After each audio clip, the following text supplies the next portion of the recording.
We open our scene on the end of last session. A sinking vessel accompanied by a drifting one. Of course, we remember the last exam being that of Kenzo Horo's, the one in which you must kill another man's parents in order to progress to the next exam. But part of that clause was making it to the next exam. Ships would begin to dock on this island as the fronts would begin to dig into this muddy, sort of dead grass on the banks of this island, as people would begin to get out and filter onto this, not exactly a beach, but it's the bank. As looking off into the distance, it's an incredibly misty sort of environment filled with woodlands. The trees themselves, they don't exactly look dead, but they're in the process of dying. The leaves are drooping off to the side with sagging branches, sort of discolorations. You can see places in the wood where animals have been carving out places for homes. It's not exactly the most friendly environment necessarily. As each of the ships would make their way and dock and dock and dock, more and more people getting off into this bank, the mud was sloshy and just entirely deep, almost as if the entire island was made out of it. Any step you took, your foot sank maybe half of 6 inches, 8 inches. It was just that wet plop.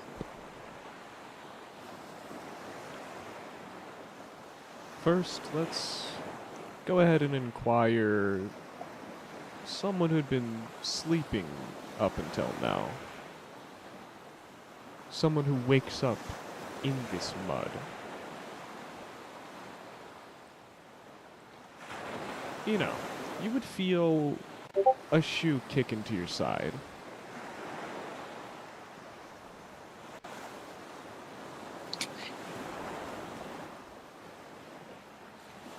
Feeling this, he would instantly react. Kind of waking up in this moment, looking around, looking up at this person before getting onto to one knee before grabbing his dagger before looking up to see who this person is. He felt pain all over, one in his thigh, as well as the finger he was, or the hand he was attempting to grab, that being the broken fingers he had received before going, looking up. As you would look up, you would see your previous examiner, Mr. Kenzo. His whole garb and naginata on his back, the entire attire up on his body, as he looks down at you, not exactly literally looking down at you, but more so viewing you in a pity. You weren't looking too good. Wake up. Come on. It is time for you to progress. I cannot carry you any further. You carried me? You were unconscious. I needed to take you off of my ship so I could leave. Well, thank you very much. You would look around. Where's John? John? Not around. He would turn his head. Turning What? your head, Kenzo would be sort of looking off to the misty covered ocean that you had just came from. He's not here. I've been informed that John had evaded our on-site hunters and is no longer here.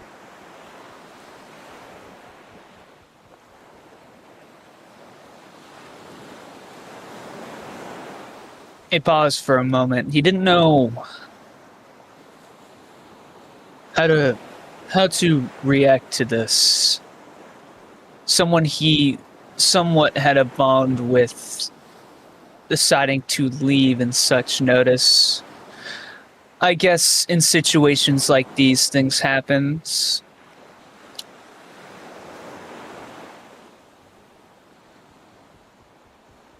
He understood.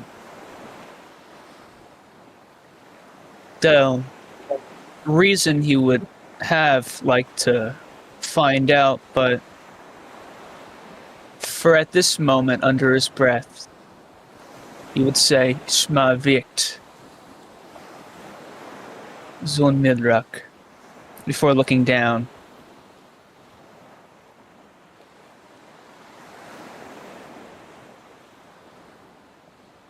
Come on, get up.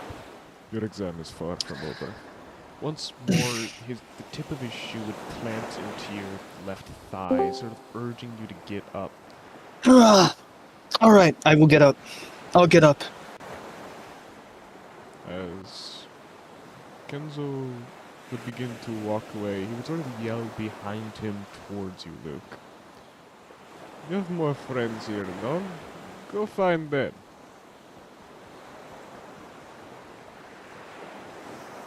All right. I will. He would mutter, not realizing if he could hear him at all. He was in a state of quietness at this point. He had to continue. All that he would have done at this point in time would be for nothing if he didn't continue. As he would walk towards the other group of people who probably had gathered waiting for the next exam. As our camera begins to pan down, we watch as Kenzo would walk by a couple of ships, whether we see 13 Jane and Van on a ship, or if we see the congregating group of 6 who you have unanimously called the Hand Guys. We end up seeing Kenzo walk past Brimhar and the ends.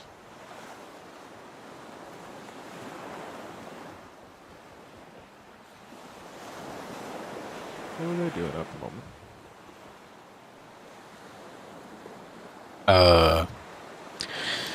At this point, Jens is by the beach. He is sitting on a rock, crisscross. He is looking out to the ocean. His pipe is upon his back. The brisk ice effect still spearing off of its one tipped end. As he appreciates a moment before the waterfront, presently undisturbed as he takes in the ocean, as he seems to have made a habit of. Reinhard would just stare at the waves, still pretty much a daze of what happened on the ship. The whole armor, he was just out of it and just trying to recollect his thoughts. He decided to pull up his his prize from a friend of his. Also, no longer really around. It was gifted from him in the butcher shop. One of his apprentices was so kind, yet he doesn't want to talk about it. Staring at the reflection of the sunny skies. I think it's sunny, right?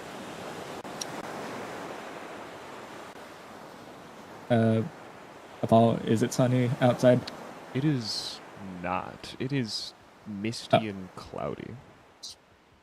Okay, cool. Is there like sun rays peering through the clouds or no? There is not. It is just a gray sky. Staring at the gray skies, it kind of reminisces how he's been feeling, just kind of drained. He doesn't exactly know why, he just feels drained for whatever reason. Not giving a moment's peace to talk.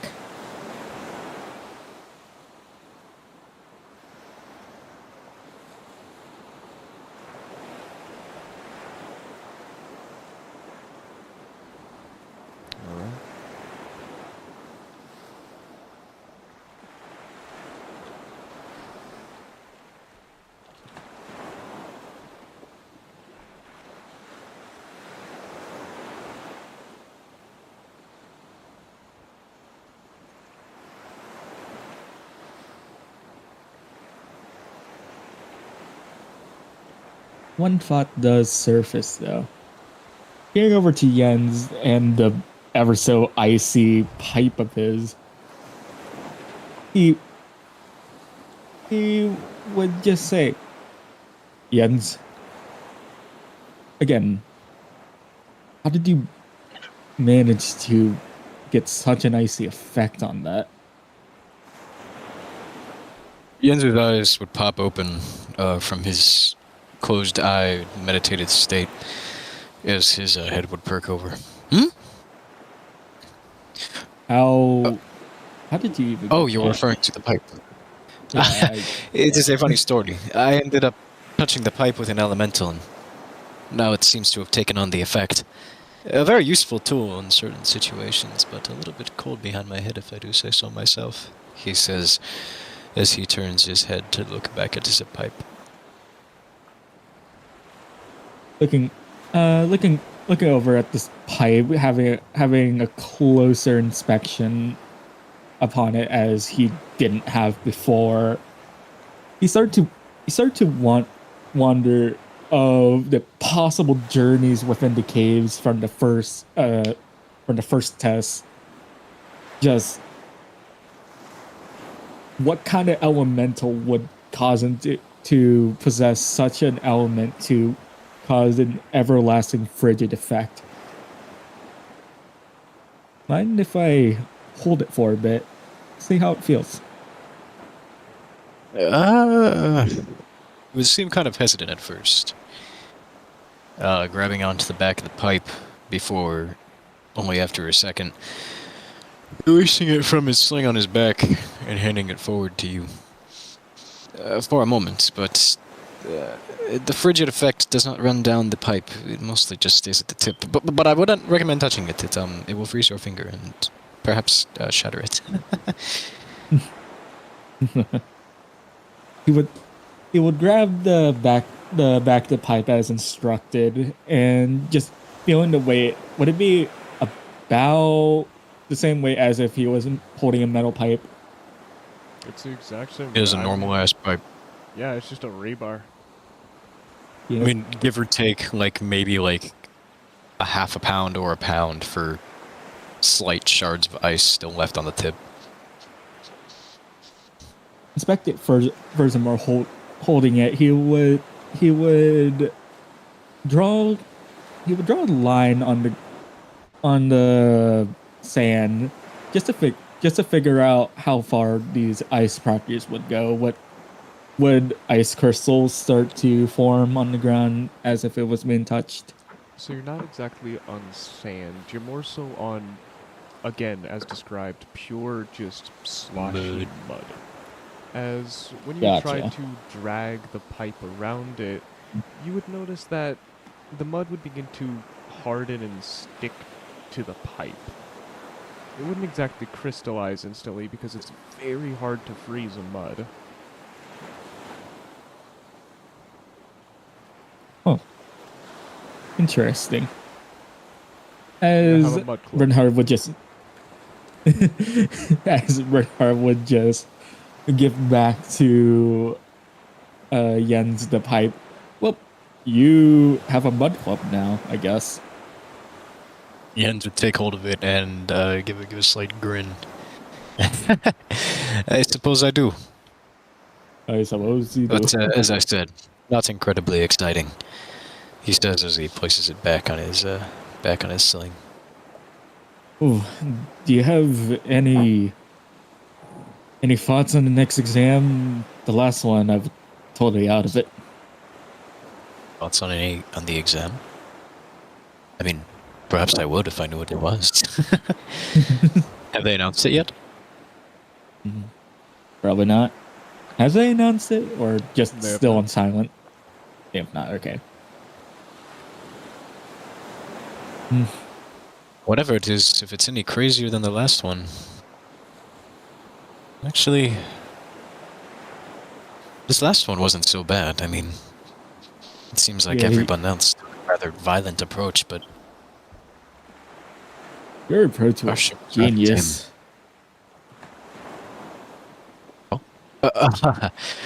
no, please. I was just doing what kind of came to mind. Hey, I as the mean- two of you are talking, behind you, maybe 30, 40, 50 feet, you begin to hear the sounds of a yell, one of those whistle noises that people would make when they're rooting and cheering on someone, as you hear just this light thud in the distance, these hits against something. Yen's head turns over to inspect the sounds. Bernhard would do the same, knife ready in hand. By the time your heads would turn, it seems like this altercation has already begun to finish, as when you look over, you see the man who had gotten on the ship with you, Beauregard, with a bloodied nose walking away. Rather, maybe not walking, no. Stumbling, glancing back maybe at something, muttering under his breath rather annoyedly. Not even sparing you a moment's glance, though he seems to be coming in your direction. No, our view doesn't move with Beauregard, does it? Instead, the crowd widens out as the man makes his exit. As in the center of it, one raising his hands up to the jeering of the crowd over whatever the fuck just happened. As he points what seems to be a wooden finger, maybe, to the fleeing Beauregard. You'll not find me privy to your weak manipulations, boy. Come on. That was great, wasn't it? As our view fully moves away from Beauregard into this man in the center. As the crowd slowly laughs and maybe begins to flitter away, the man just pops his neck and then goes to look around maybe for, I don't know, maybe a spare log, something like that to sit on. Not the wet mud. What in the world is that man up to? What the Jens rubs his chin.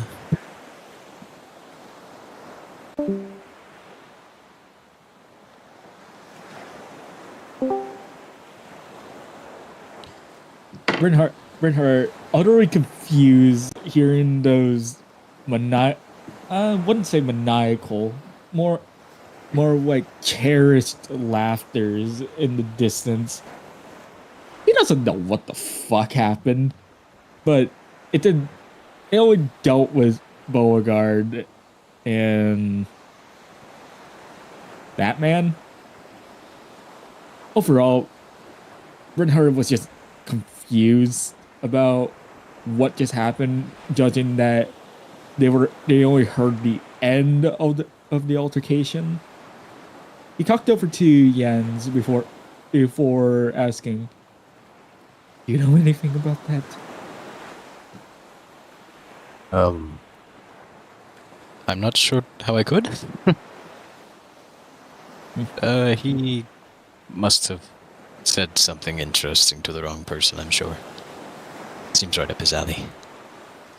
Probably got his ass kicked. Unlikely. Yeah. As the man Jens looks would point- around. No, please go ahead. Jens would plant his feet into the mud before standing up and making his way towards Beauregard. And As he makes his way over to Beauregard, in the distance, the man seems to be edging up toward what the front of the beach would be, still in search of that log to sit on, as Beauregard himself was spitting, maybe? Good heavens! What the fuck was wrong with him? Beauregard! Jens pipes up as she approaches. What do you want, you simpering You. What a large word to describe one so small as myself. He says, standing at 6'2". You, appear to be bleeding from your nose, and they appear to enjoy doing such a thing to you. What exactly have you gotten yourself into? I was simply trying to ascertain as to whether or not that man wanted to be friendly. Now, I had noticed him standing around from before, and I simply thought, oh, I might as well.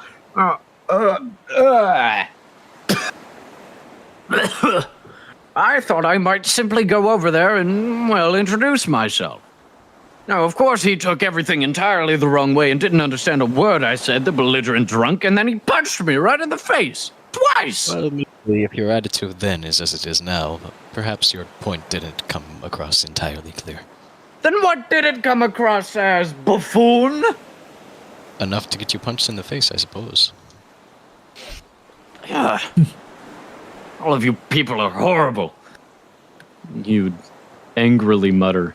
Well, not so mutter as yell and accusingly stare in several different directions before continuing to stalk off. That's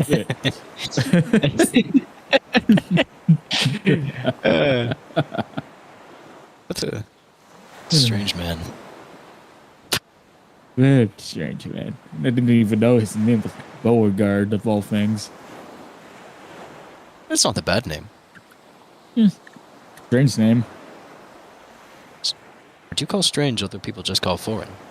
You would do well to remember that. Although I do have to wonder where he hails from. I don't think his stature is much close to anything else that I've seen here. Even if we are just a melting pot of random folk from all over. Is that getting punched Gentlemen. twice in the face somehow? Ian would look about the different soon-to-be corpses within the crowd. Sorry, he wasn't thinking of soon-to-be corpses. That's me. My bad, guys. I'm projecting. Let the bodies hit the floor. The bodies hit the... Jens... Yeah, he looks over the crowd. I suppose, what is the crowd look like at a look over? I decide to walk over to the crowd while Jens look. As Jens, you would begin to look around. What would end up happening is, off in the distance, you would see the ship in which, what's his face, Van, Vados, and Jane were on. Particularly, you would notice Van and Vados talking amongst themselves, almost having a friendly conversation. You see as Vados would reach down his hand and pat Van's, heavily on the back in that friendly way. Past that, you would see the group of 6 in which had been harassing all of you this entire time you were here. You would notice the leader, Stalwart, standing there. You would notice the man in the priestly attire, sort of playing with some jewelry. You would notice the man that had gotten in a carfuckle with John, sort of licking his wounds once more, as he hadn't exactly been in the best shape for the longest time. Though, past that, we see someone new to you. Contestant number 297. As you would look over towards them, Ozzy, go ahead. And Gwyntalk. Alright. This man only wears a jacket, some pants, and a shirt. Oh, with belts all over. With a white mask adorning his face, with only black, dead eyes. He has a reasonably large holster on his side for some weapon of sorts. He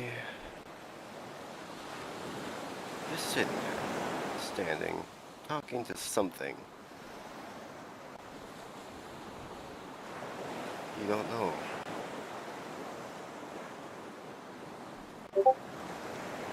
He is only 5'5", 5'4".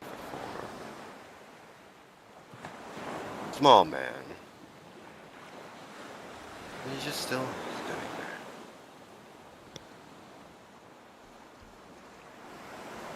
there. Jens takes a once over, and then doubles back once he sees this guy. A little bit of a different decor. We've had a little bit of Eastern influence. We've had a little bit of Victorian influence in Bowerbarth. We've had a little bit of common city folk. We've had a little bit of pastoral churchgoer. Not quite the gothic, Bloodborne-esque, belt-fueled gunslinger attire that I'm looking at here.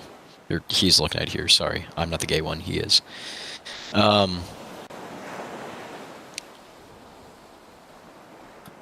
Vince looks the man up and down, but I suppose unfortunately for the moment doesn't quite have a reason to speak to him, so after a cursory second glance over the man's rather newly unique attire, he just goes back to surveying the area. Before... Go on. Looking at the familiar people, the Six, Vados, Van.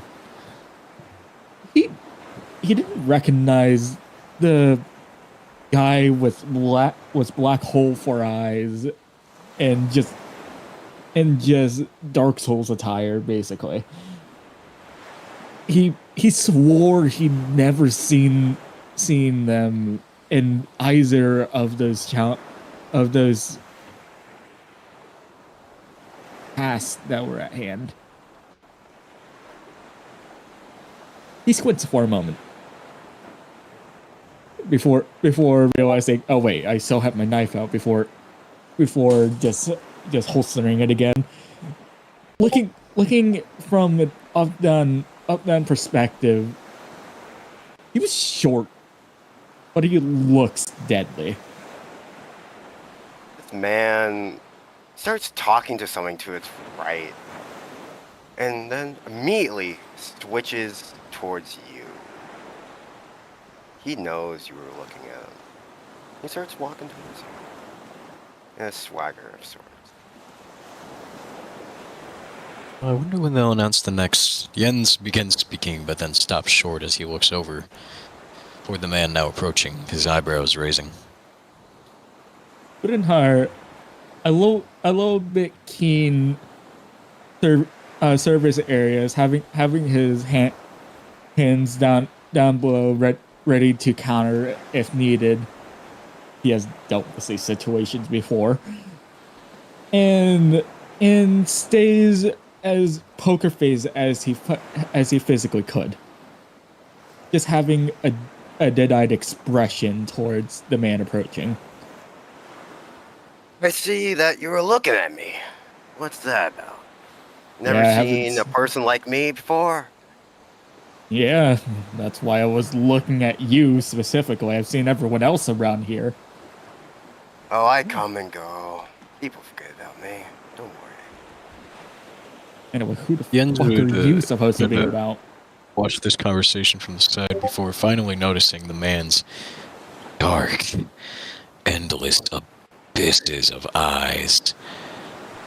And he appears to be a little off-put by this, visibly doing yet another momentary double take as his eyes blink for a moment and his head prunes back just ever so slightly. My name, he just pauses for a few seconds, looking at the ground. And he snaps his head to the right. Oh, yeah, you're still right.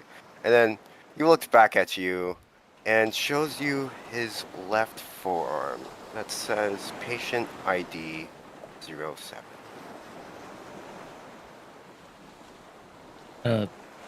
So you don't have a name? Clearly confused by just having a patient ID of all things. Was he just an experiment of sort? Were those fantasies actually true? Hi, my name is 07. That's what you call me. Where are you? I'm Brynhar. You can just call me B. Renhar. Huh. And what is this other man that's by you? The rather flustered man standing at a brisk and unlikely 6'2", would be fairly kind of farm boy-esque in nature.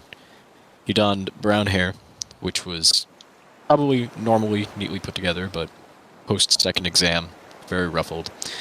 He wore a white tank top, as well as a set of brown range pants, not to mention the orangish kind of overshirt that sat wrapped around his waist, and the large pipe with an icy tip, as if there was magic coming off of it, sitting standard on his back.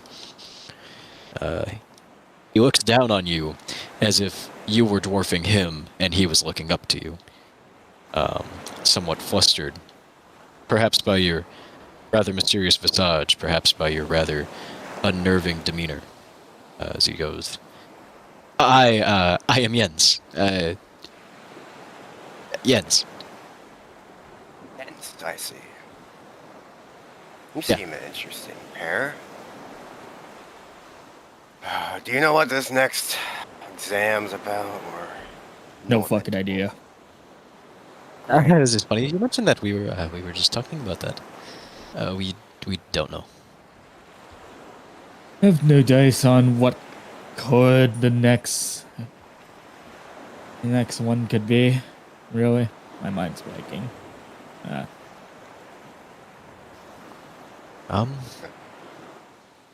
I suppose, as always, it is only a matter of waiting to find out. Sitting on a rock earlier, correct? I was, in fact, spitting on a rock earlier. He takes your seat. We have walked away from the rock at this point. Oh, I forgot. Okay. You walk across the mud to go sit on a rock. Yup. I go. Yup. So, like those gaming animations where you're like, fuck, why is it going to the rack? Shit. God damn it. All right, lock him. Walks away. I must gather myself at the rock. All right. I desire. Turns into All the right. figure it is. I desire the rock. Just to make things a little easier, we all walk over to the rock as he takes a seat. Wait, what? As the three of you would begin to walk over to the rock, we would pan back. Do we actually do that? Are you?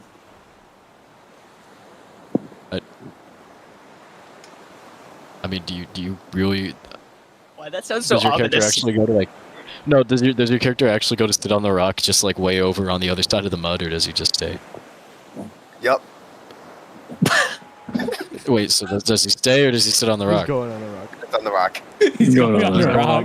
rock. I watch Jens follow this man as he randomly pauses conversation to go become one with the rock. Relatable. Relatable. Would you two Jens, follow him? Yes. Jens initially does not follow, sticking back, looking at this now bewildered, kind of like, what? Before now following B as he decides to follow this man to the rock. Why they desire the rock, I do not know. I can only assume it is a chaos relic. As the chaos relic is sat upon, our camera sort of pulls backwards as, with your head turned towards your previous allies, you would see them as you would be seen. That similar feeling you had been giving other people, you're now feeling on yourself. Someone's watching you, Luke.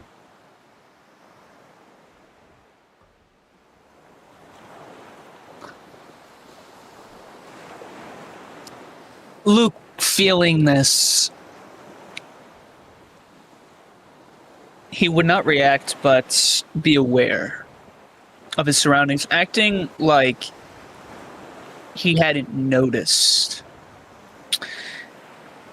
He would proceed to look down at the name that he had tattooed on himself a very long time ago. Looking at it, scratching it a little bit. Looking up, looking in to his allies, or to his allies, then looking at the group of 6, then acting as if he was sitting down, sitting down a little bit, turning his head a little bit, acting nonchalantly, like nothing has interacted with him. He's acting normally at this point, but trying to get a full 360 of his surroundings while acting in such a way. Looking Does he around you Okay. in many different various directions, one of the times you would look up to your left towards the sea as your vision would be obstructed by something. Standing over you was a figure you hadn't seen since, well, the entrance to all of these exams. Before even the first exam, the way you got to the first exam, you hadn't seen this man since. As a massive metal pike with a mace on the end of it stands in the mud beside you, this large, muscular figure with these red ornaments across his neck and what seemed to be a plaster or ceramic mask. You see once more that Oni who had punched that bus driver.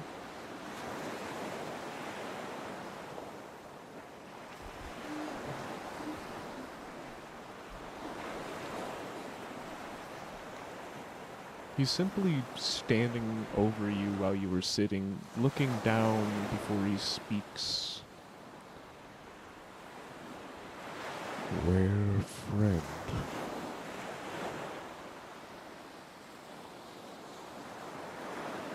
He's not here anymore.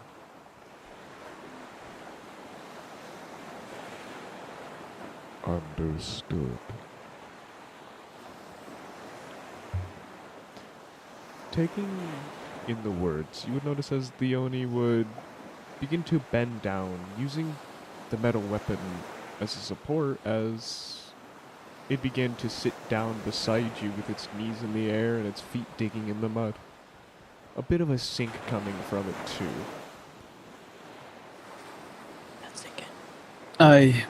I remember you. You were on the bus. Yes.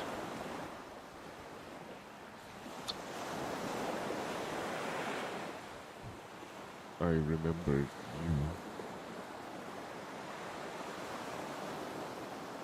I want to activate siege lines in this situation. Can I? You may. What are you looking for? Looking for any lack of any more so just weakness at this point. Just anything off, any show or tell. I won't make you roll for this.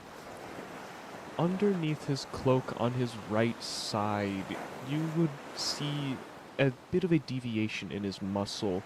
This large blade wound that you could visibly see inside.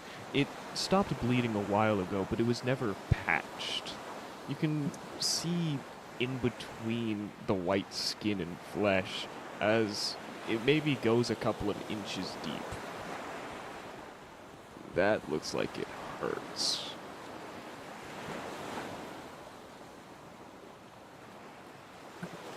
He would take note of this.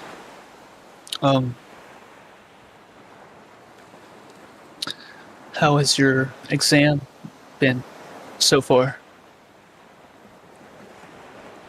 Difficult. Has it? Mine as well. We are down to 67 in number. Have you taken this exam before? This is my third attempt.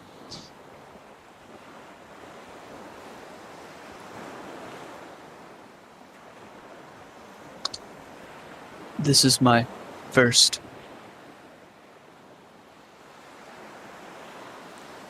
You He would- make it far. Yeah, I have.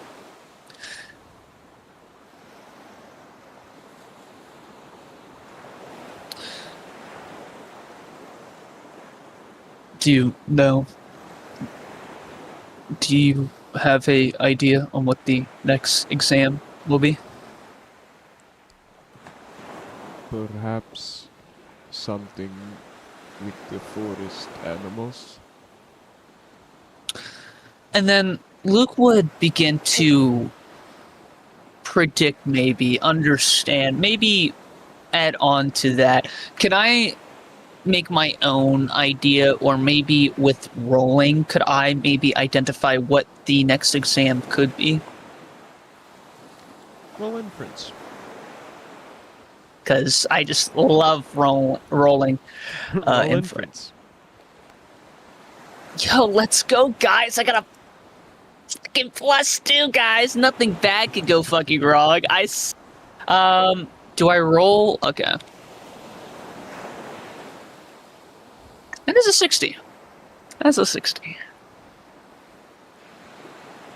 Okay. The island is quite big from what you were able to gather. Maybe it's in... Well, Kenzo was an expedition hunter. Maybe it's something about exploring.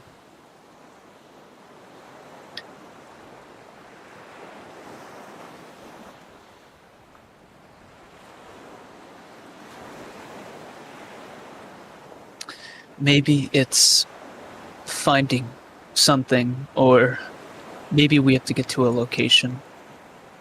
But I doubt we're going to do a similar exam as to the cave one. You might be on to something. I would hope it is not similar to our first exam.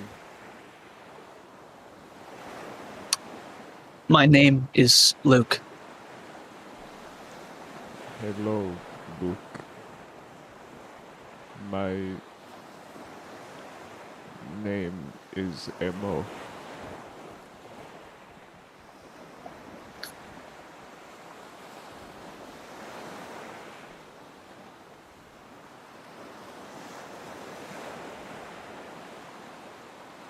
Can you repeat that? His name is just simply M.O. That's what he M-O. said. I was like, you were like, M-O? I was like, M.O. what? Okay. Sorry, Okay, M-O. M-O. I was like, wait a minute. Well, what the fuck is going on here? Okay. I do. Yes. Would you like to stick together in this exam? I would like some assistance, yes.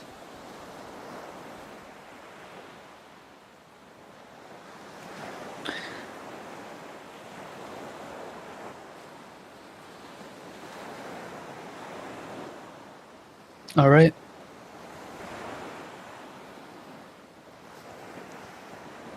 Sounds good. As the next few minutes would pass, the last couple of ships would dock their way onto shore. It would be about 30 ships, garnering the 67 of you. 67 remain from the original 323 contestants that had gotten on this exam. And you guys still have no idea how much further there is left. There's a world in which you fail this year and you'll have to come back. There's a world in which if you fail this year, but you won't be able to come back. With that thought likely plaguing a lot of contestants here,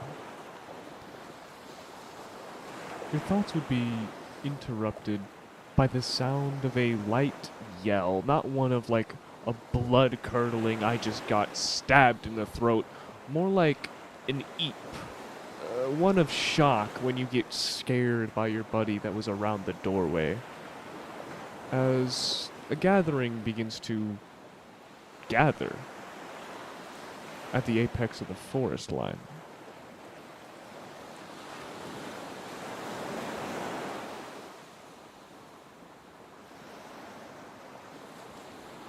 Would anybody investigate? Yep, immediately. I will.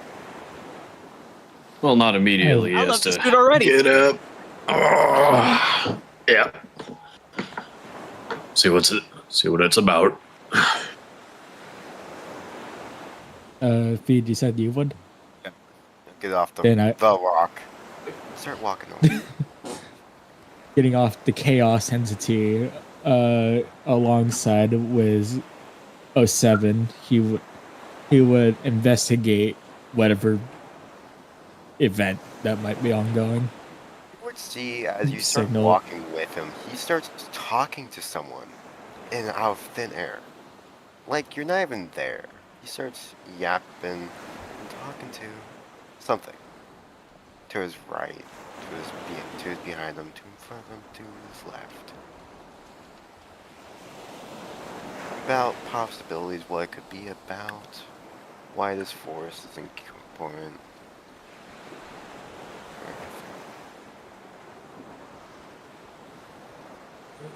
Jens will just follow me. Alright.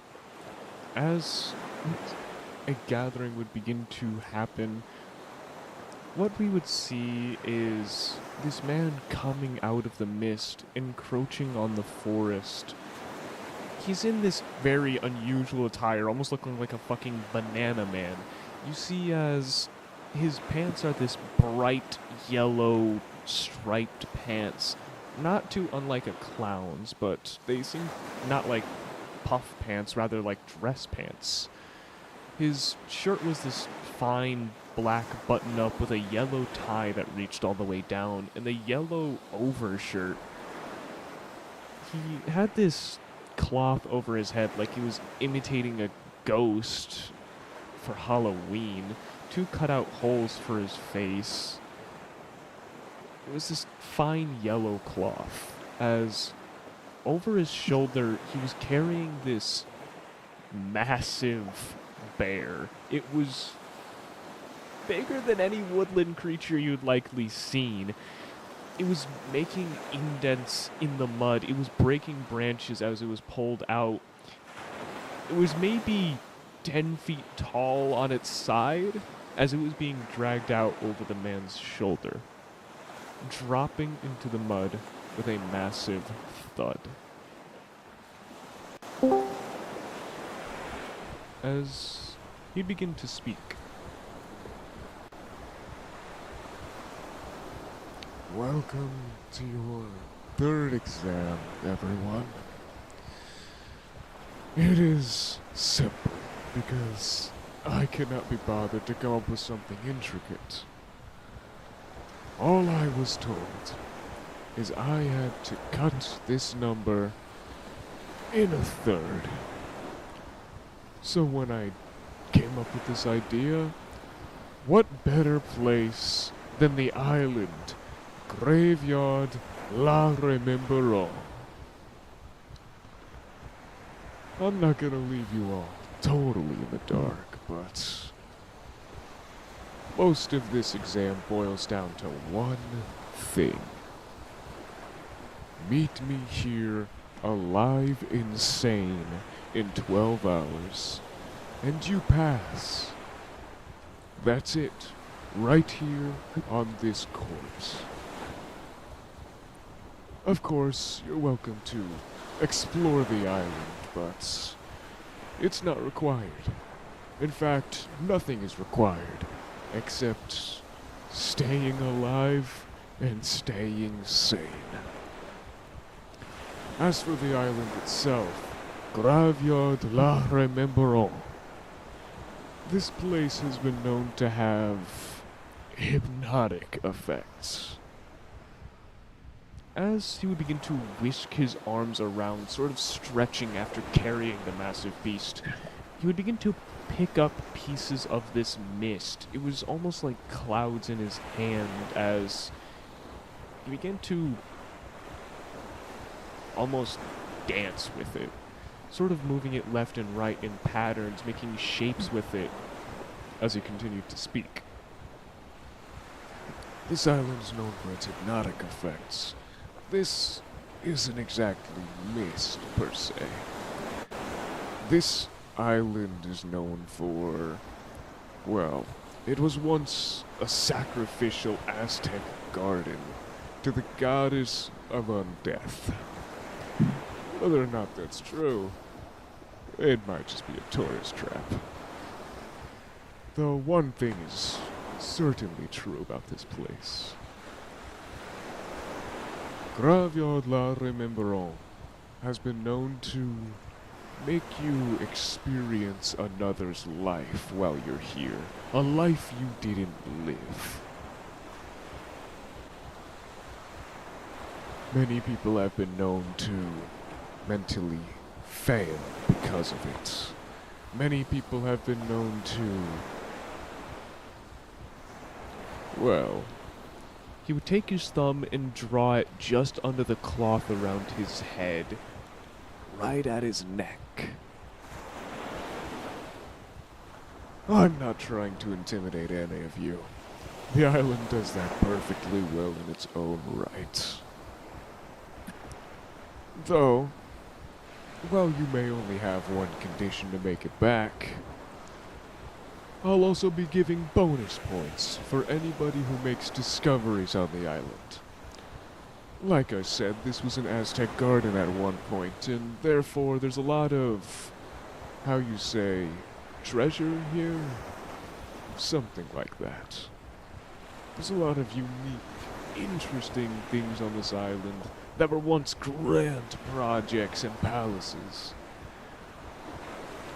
that have now been weathered and destroyed due to the casting of time.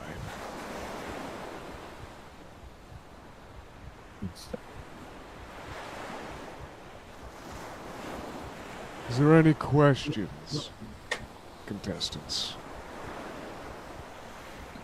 I got one. Yes, big, brolic man.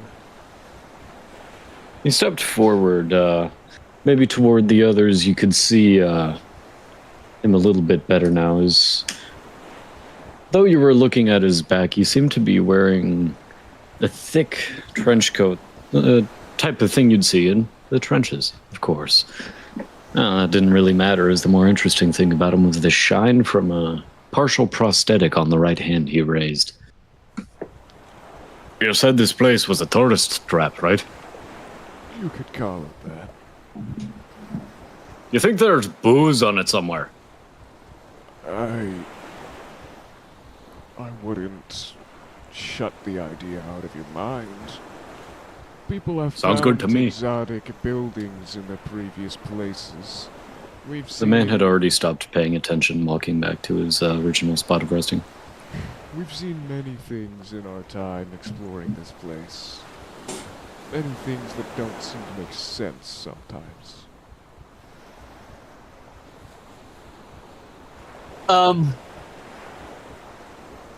Sir? Yes, tall, not so tall, dark and tattooed. Could there be other people on the island, as in tribes and such? I'm not sure.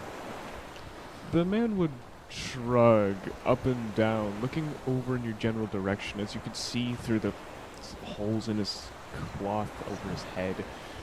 Just those faint brown eyes. All we really know for sure is that people claim to see people, but no pictures have been brought back, no people have been brought back. We believe it's insane machinations, as stated earlier. A frown is shown on Luke's face in that response.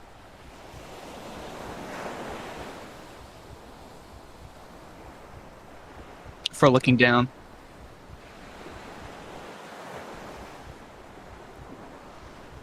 The exam is simple enough. Are there any more questions?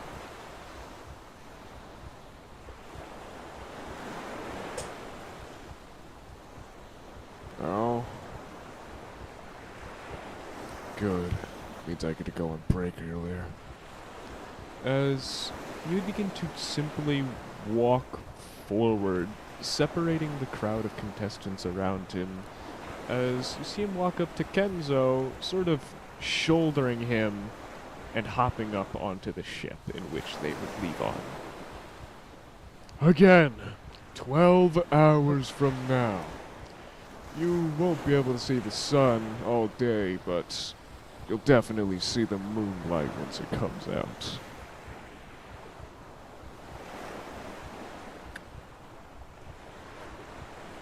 With that, this new examiner and Kenzo would begin to take the ships back out to sea, disappearing into the mist that surrounded the island.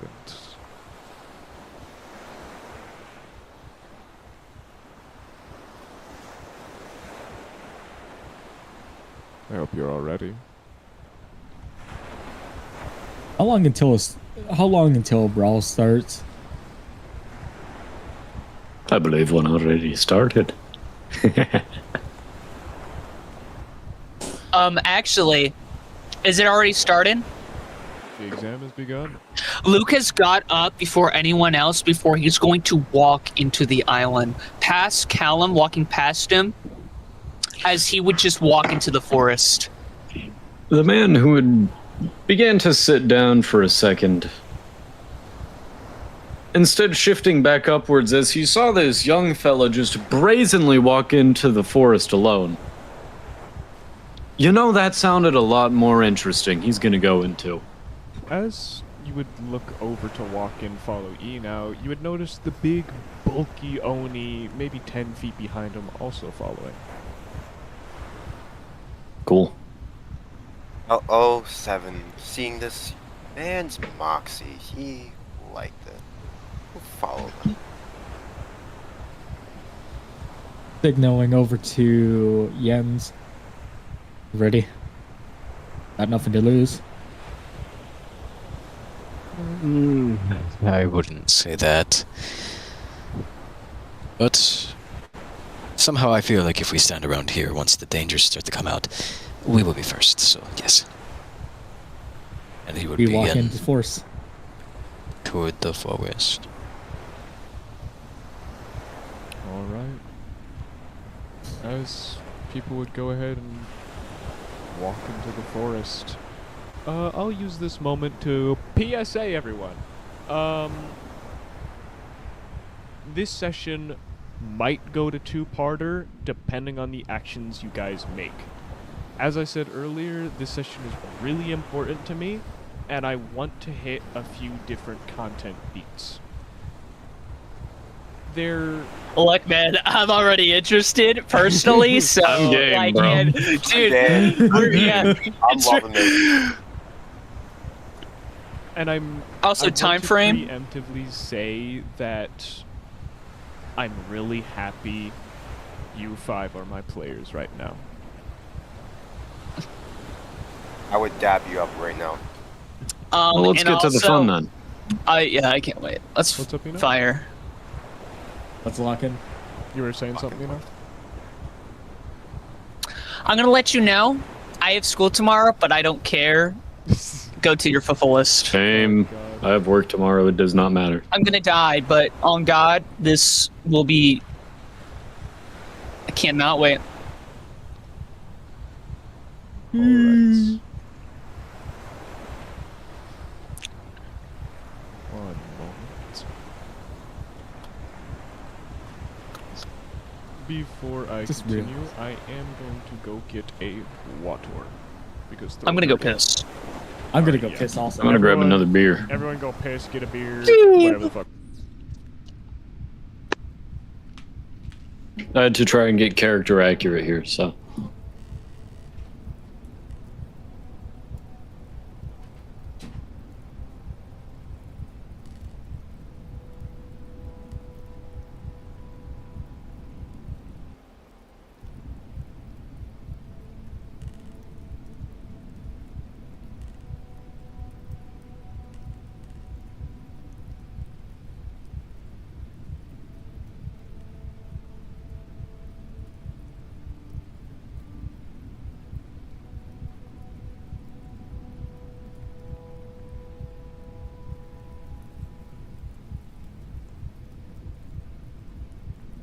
Successfully pissed. I just jumped over my freaking cat. Yeah. I feel so cool for that.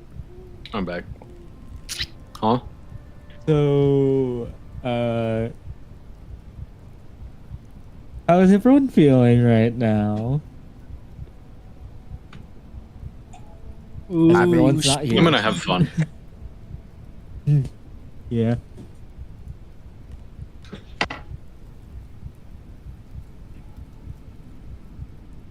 No, it's too spooky. I can't have fun. I'm too scared. Oh god, dude! Holy fuck, dude! I cannot, dude. This is I'm holy dead fuck, ass dude. boozing. Dude. I want to see if it makes me a better role player for this guy. Actually, I might get beer too. I don't know though. I might have to fuck. I might have to actually like. I might have to lock in on this one. No, it's this weird like beer, but it's like got Actually, give me a second. pineapple hints in it. It's Pineapple? surprisingly good. Yeah, it's weird. That's so weird. Like, It is really, really weird, but it kind of has a nice taste to it. it's like one of those combination that shouldn't work, but it works anyway. It still kind of doesn't work, but yeah. Yeah.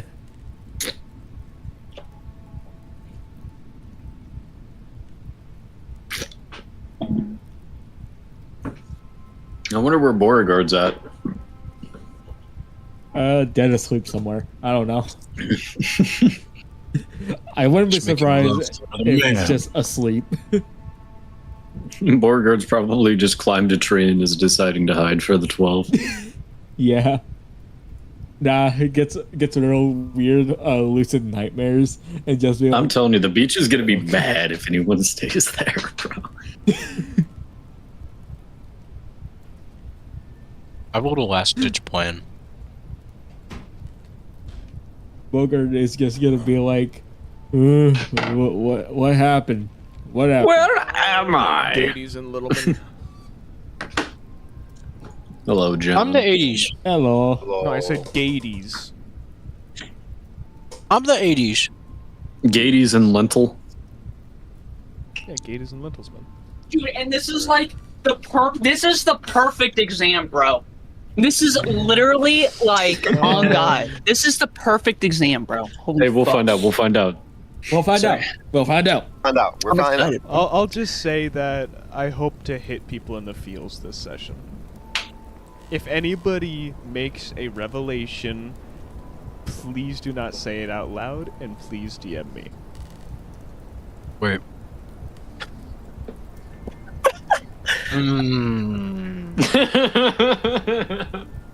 While I was gone, you guys. No, we did not talk a single word about the session apples. No, we didn't No, I at just- all.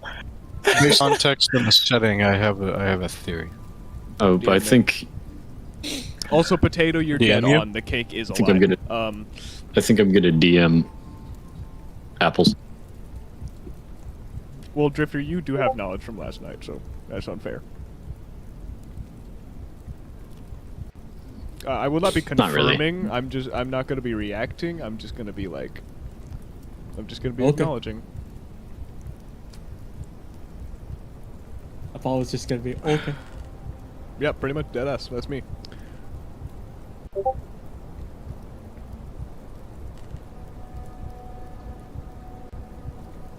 Well, Mr. Chill Guy, are we all good to get started up again? Yes, sir. Big stretch. Sound off. What? Sound off for everyone, just to make sure. Everyone good? What up? Oh, Yep. Cheese Obama sandwich. What? This is my last sliced bread. Salami, My heart no can't take cheese, this and sandwich. pickles on that bread like no bitchin'. Those breaches. Alright. Alright. That is the signification that we're starting session again. As Wonderful. what ends up happening with Luke You are leading the pack. Your feet is planting into this mud as it's almost tripping you up as you step through it, hitting into these light branches that snap whenever your shoulder or head or side comes onto contact with it.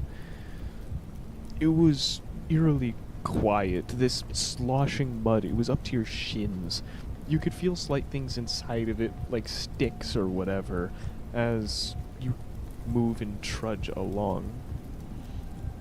It wouldn't be much time until the group would, whoever would look over their shoulder, the forest closed in on itself, no longer able to see that shoreline, no longer able to see the people who had stayed on the beach.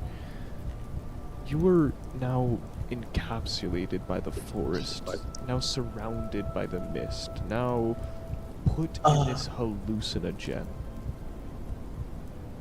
Jens would feel a chill down his zesty ass spine. Luke felt comfortable in a sense. The Irish brick wall seemed to slap his leg hard for a moment, reaching his pant leg up and pulling out what appeared to be a flask from a prosthetic leg. I love that. Jens like would that. turn his body over and look back toward the cavernous line of trees which swallowed up the beach. The hairs on the back of his zesty ass neck standing up as he saw not but fog and wood. And I'm not talking about the men in the group. The butcher would take a deep breath, trying to be on guard, but not so on guard of paranoia. He has his trusted little Bowie knife out. Nothing to fear. It's just 12 hours. Hours in a scary, Luke would fog-filled, hallucinogenic forest. the pain from his fingers that he broke would come to him again. 07 would turn to his right and start speaking to someone. I know, I like this place too, don't worry. No, I don't think it's time yet. It's always time to drink. What's this guy talking about? What do I As know? Luke would continue walking, his eyes would widen in a sense. In an act of like he's pursuing not pursuing something, but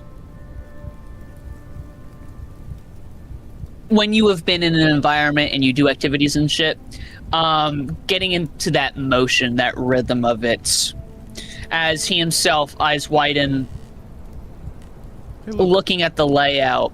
Yeah, go ahead. What's can you up? roll me attention?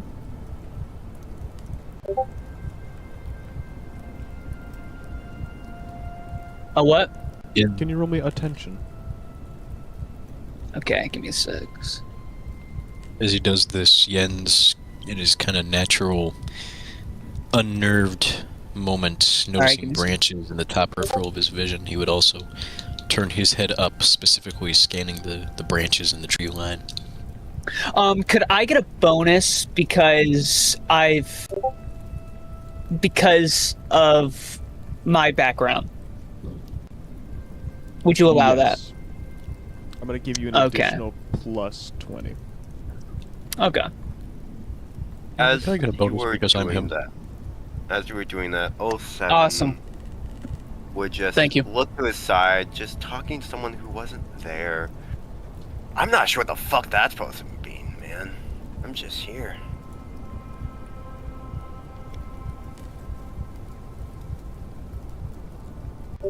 A 97. You know, you would zero in on something unusual to this forest. Something that the others hadn't exactly picked up on until you began to approach it. It seemed that there was a dusted over vined over overgrowth sign bolted and nailed into one of the trees.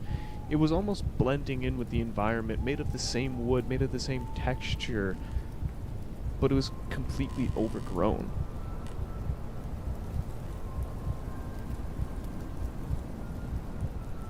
Luke would approach it. It's a sign, correct? Can I feel? Is it wooden? I'm assuming it's wooden, correct? Yes, it is. Can I trace my finger? Not my broken hand, but my other one. Can I trace over it to see if I can get maybe? I'm assuming I can't see it because it's fade out, but can I see if I can understand through the dents or the carved part? If I could maybe read it, just by feeling down, kind of like someone who is trying to learn Braille in a sense with the indent, like you know how when you have to cover your fingers over it, but this in the sense he's trying to see maybe divots and stuff, or maybe if it's carved in a little bit so he can feel the letters of it. Trying to get maybe a name. You would notice as the letters aren't faded. No, they're just covered in a thick layer of dust. As dragging your thumb across, you get all of these skin particles across your finger as they would begin to fall to the ground. The sign read as such. It had an arrow pointing left with 150 M. It would say guild. It had an arrow pointing forward where it was just, it had an arrow pointing forward and it would say 220 M cafe. Then it would have an arrow pointing right, 170 M jewelry.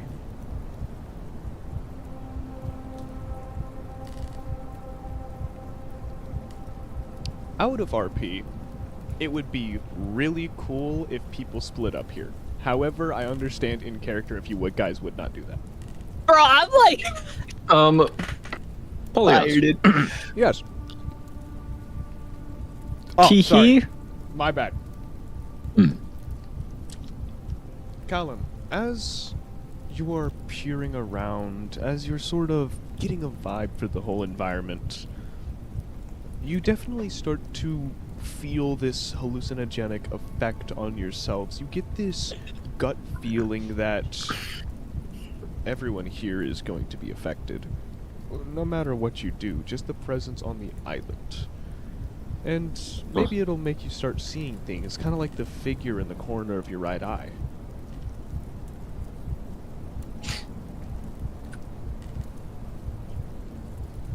Glancing over for a moment as he raises his head once more to take a swig from that flask, tightening it right after. He doesn't fully turn to it now. That, in fact, to the corner in the right of his eye is where he looks. Before looking back at what the instinct was rolled on, of course. It was just a Can I ask a question? branch covered in shadow. Oh. Can I ask a question? So that I'm not... Oh, sorry. What's up, you know?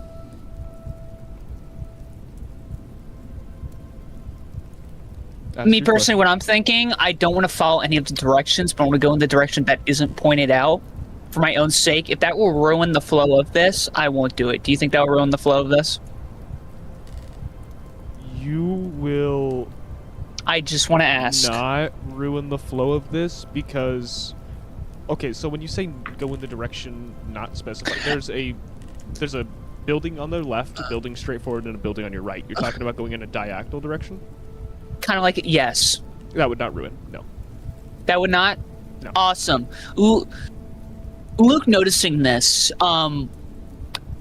he would turn back to the Oni, then noticing the big guy that's behind. Are you joining us? He would stare. This kid looking... How tall is your guy? 6'0". Flat. Just slightly okay, so we're hunched same over, size. though. Okay. Are you joining us?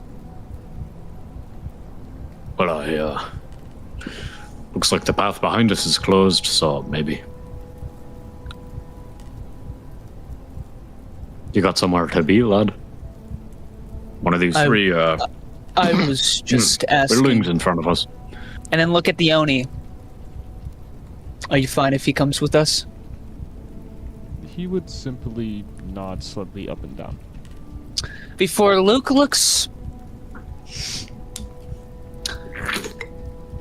I'm not at sharing the this. sign, looking at the direction, there's the guild to our left, correct? So I just put all the information in no mic. So, what I am going to do in this situation is between the left and straight, he's going to go in a diagonal. Out of pure curiosity, would you say you're leaning more to the left or leaning more straight? Meaning more to the left. Okay. But not going in that direction. For some reason, this young man proceeds to go in a diagonal direction between what is said to be the cafe and the guild before he continues walking in that direction. He does one final turn before looking at everyone else in the area. What is everyone else doing in this situation? Besides the Oni and Callum. They're following us, correct? You guys are following us, correct? Sure, couldn't decide between the two either way. I'm not gonna follow y'all. No, well, I was wondering because y'all are behind me. I want to see what y'all are doing at this point in time. I would be by What the are y'all sign. doing? I would be by the sign, just looking at it like, oh, there's a cafe? Man, I'm hungry. He just walks towards cafe. What does... Did you walk by Jens as you were turning to move? Who? You. Well, I'm the first to see the sign. I'm walking in that direction right now. Because y'all are probably behind me. I made that motion, walked that way. Y'all are probably approaching the sign now. So, I get... Maybe. If y'all caught up to me, sure. Are we able to see the sign? Yes. You Or can will at we this have to point run? in time. Okay. If you're curious as to what Luke walked upon this sign. Taking a glance at the sign, Right. you would see the mark. You were gonna say something? Yeah. Go ahead. Okay.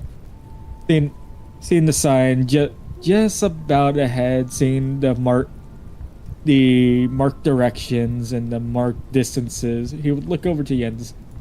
Jens, you trust this sign at all?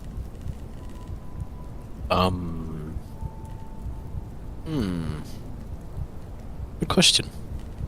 Jens would take his pipe, he'd take the butt end that isn't frozen, and he would stick it out toward the sign, going to poke it.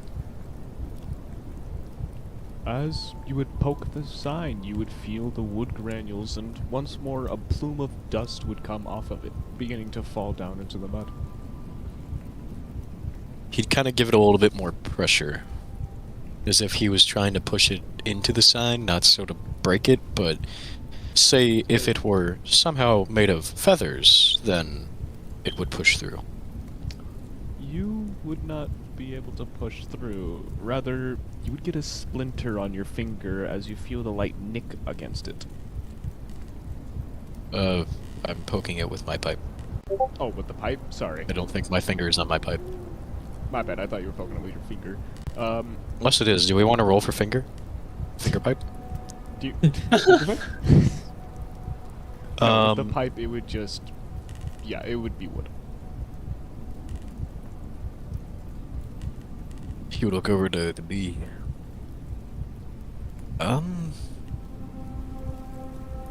Well, it's not like we have many better ideas, and it does say jewelry, and we were promised. Actually, now that I think about it, what are bonus points if the goal is to survive? If I don't know, extra amenities or something. Well, so what the examiner said is that you get bonus points if you make discoveries.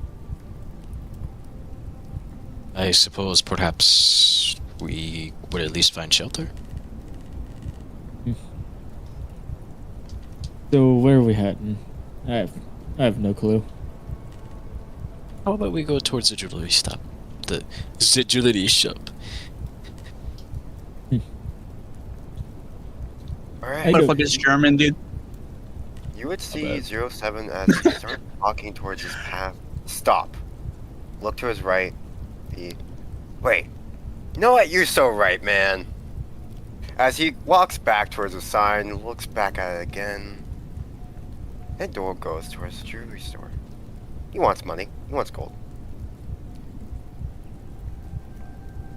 Eds looks over Blink. shrugs, and begins walking toward the jewelry store, not knowing that he's walking in the same direction as Subject 17. Oh no, bro. And this means nobody's heading towards the cafe. Wait, does B Well, follow we're kind of yours? heading toward both, aren't we? I follow. I follow after the blink. After our blink. Oh, gentlemen, we do have 12 hours. 12 hours and 2 testicles. Wonder how many I'll have after this. 2 balls. I'll have 4 more. All right. So the two groups, choose a representative. Luke. Yeah, I'm gonna be it for this. All right. Luke is the representative for that group. B. B. Okay. Potato. Potato. Yeah, I'm making you do it. I'm making you do it. Yeah, fucker. Yeah, Yep. Do All it. right. Potato. Oh, you got Eno. this, bitch. Potato. Eno. Roll me a d20. D20. Where are you? D20? Where- Yo, come on, Luke. Yeah, we got it out of the way, guys. We got that bad luck out of the way, guys. We We're got getting it that out bad of luck the way. out That's of the all that way. matters. Out of the way. Guys, Nice I have a nat bad one, feeling Eno. about this. Oh, Nat Hey, one. we're getting baby. it out. One. We're getting it out Yo, of the happy to bring it way. out now, baby. You roll a nat this 1, is Beauregard great. dies. Oh well. Alright. Somewhere in the distance, you hear uh, the clattering of branches, and then the I forgot screaming to of say, yeah, whoever rolled the lowest goes first. About to say that. Yeah. Totally. Yeah. That wasn't a roll to decide who goes first. Ah! Shit. Bye. 4-course meal coming right to me, baby. Uh-oh. Oh, I know what it. Oh, You're making it so much better for me, Eno. I thank you from the bottom of my heart. You make this enjoyable to host. Joke's on y'all, I'm going with the fun squad. yeah, Tabby up. Joke's on you, I'm following a psychopath. Well, Me Oh, too. Boy, Beside I got a it. music change for this. Hold up, this isn't intense enough.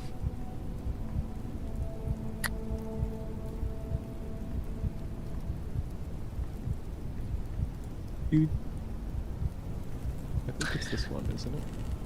Oh, yeah, driving thanks. in my car. Thanks for the ready-to-eat meal service from Factor X. Hey, lock in, bro. I'm trying Stop to. trying to. Uber doesn't even come out to this forest. Was that Uber a Ford Eats Plain Edition. F-150 right there? Or the new Wait, no, Ford Luke, that's F-150? DoorDash. We didn't make one of those orders.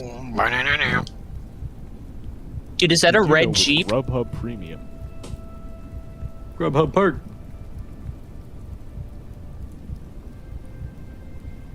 No. What the fuck? Am I stupid? Don't answer that. The answer's yes. Yes. Yes. No.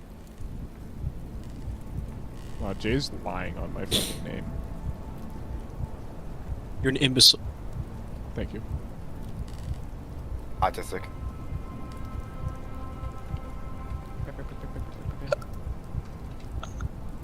Alright. This is now locked in .mp4.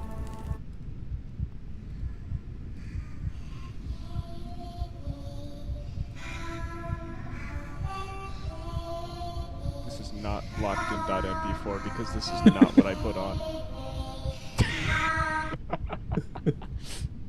Hold on, wait. But when it started to fade in, I actually got kind of spooked. What? Yeah. Don't worry about it, though. Yeah, sorry, I played the wrong song. That's later. I hope I don't get spooked. It's Pokemon! Alright. It's Pokemon! See, guys, it's only fine to fuck around when I fuck around. Otherwise, I'm a tyrannical dictator. Aw. Rah. Oh. Anything but the scary. Oh no no no. No no no no no.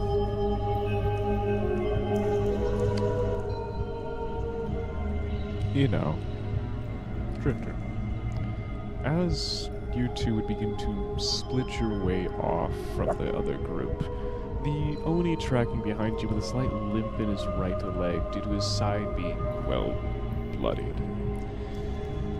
The mud beneath you would get a little bit thicker in a slurry as you walked on. It became a chore, it became an effort to trudge through this area. You keep hitting your ankles against whatever the hell is inside of this mud, whether it be big branches that have fallen off of the tree or whatever resides in here.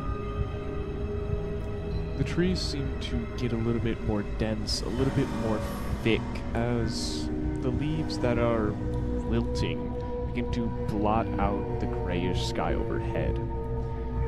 It's a miracle you can see even 30 feet in front of you, especially with this thick mist. Patterns begin to be seen in the trees as you walk by, as all three of you would likely pick up this sort of bow and arrow, but instead of having an arrow, it would be a rolled up piece of paper. That symbol keeps repeating, carved into the bark of the trees, almost like a cutout.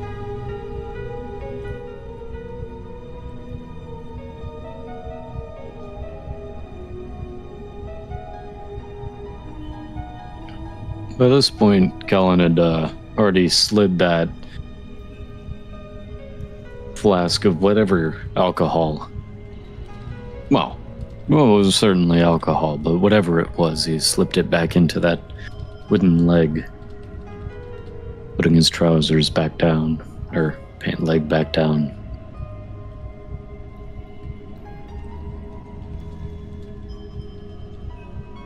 Was keeping on trudging on, though it was notably difficult for him, wasn't it? Luke would continue, walking in the direction he chose. He would look around, observant, familiar with this environment, like back then, very long time ago. This situation he was in was familiar to him. Though, in his mind, he had a hate in him of the word of sacrifice. He hated it, but he would continue to trudge along.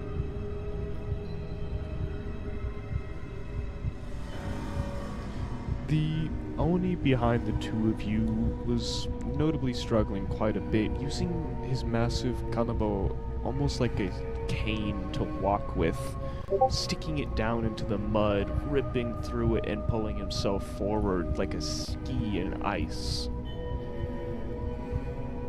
It would take note of the symbols on the trees, running his free hand across them.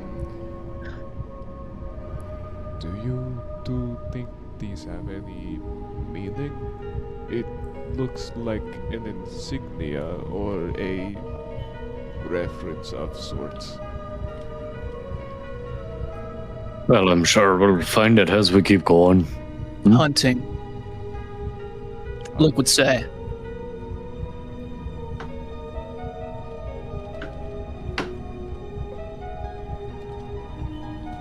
Your leg doing all right? Seem to be walking as if you had a cane with you, instead of that big old weapon. It is not my leg that is the issue. As he would lift up the right side of his coat, and you two would see this gaping wound in his side a couple inches deep.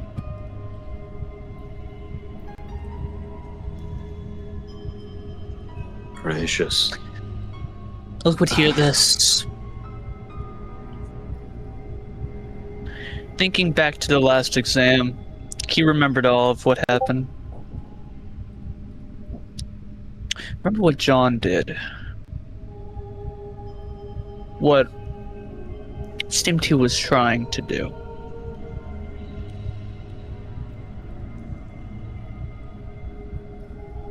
He decided to make a mission for himself.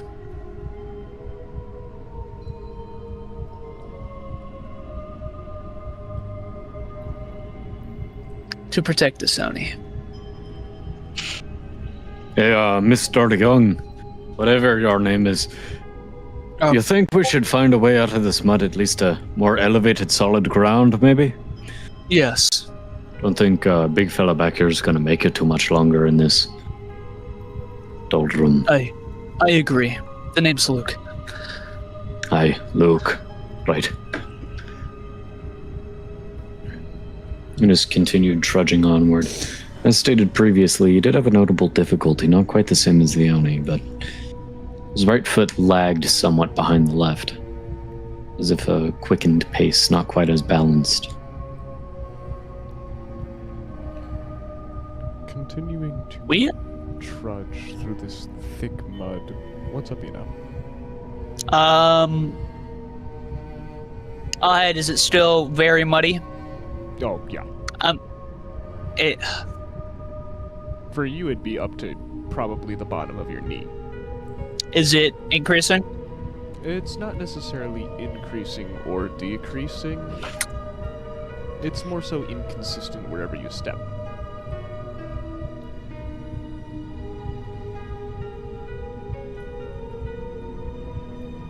You would continue. Continuing throughout this mud, it would take a couple more minutes of this trudge.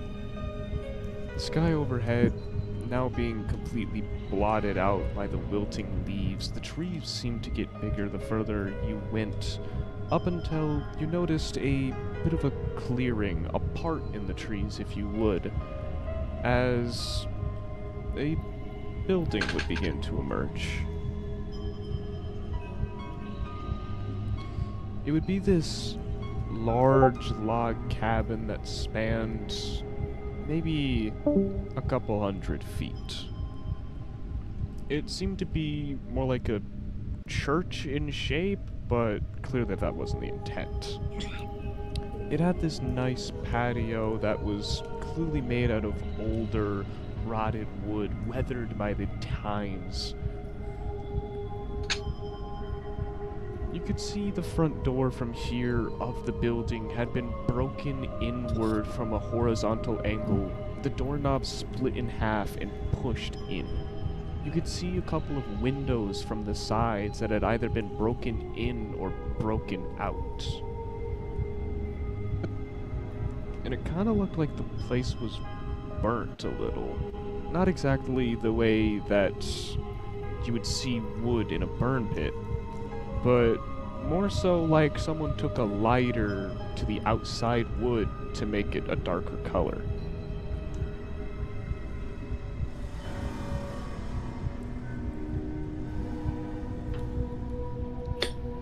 What are my instincts telling me at this point? Can I roll for that? Roll. As he rolls, Callan would begin stepping up closer to Luke, to the point of being able to reach out to him. Tapping him on the, or grabbing onto his arm for a moment before putting his fist up. As I would also like to roll, this time for attention. Roll. Dude, you know, this is like the 6th 60 I've seen from you in 2 sessions. What the fuck?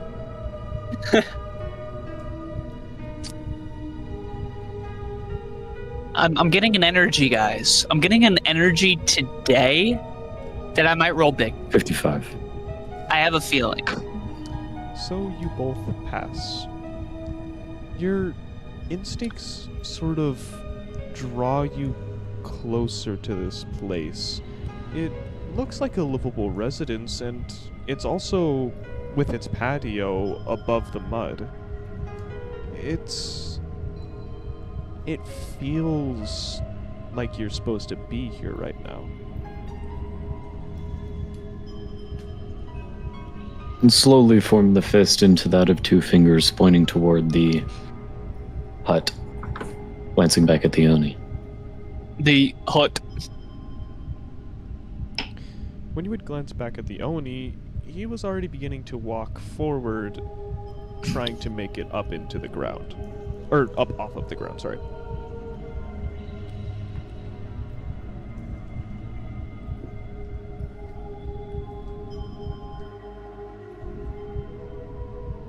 Let's Callan would have already heaved Let's head himself up, or at least be in the middle of an attempt to heave himself up onto that patio.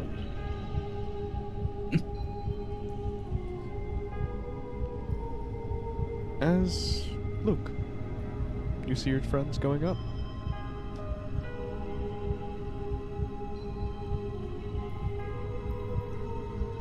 Would you follow? Luke would breathe in for a moment before breathing out, before turning his head and looking in a direction. Looking in a direction, you would swear out of the corner of your right eye you would see this sort of faint black silhouette, and as you would continue turning, oh, it was just a branch.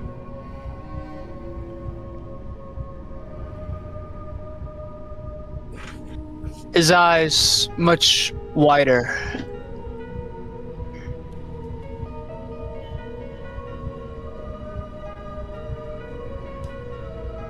He would turn his head slowly before walking in. As M.O. and Callan raised themselves from the mud first, as your feet would plant against the wood, you would just hear that old sound, just the faint... The sound of the wood squeaking beneath you as it began to give a little. Not exactly breaking, but bending beneath your guys' weight. From the patio, you would be able to see slightly inside the place, as inside it was sort of that fake darkness. You could see everything in its silhouette clearly, but you couldn't see color.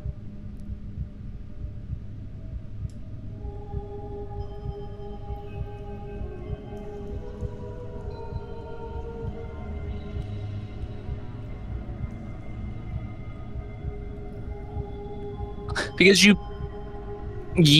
went in first. What are you doing, Drifter?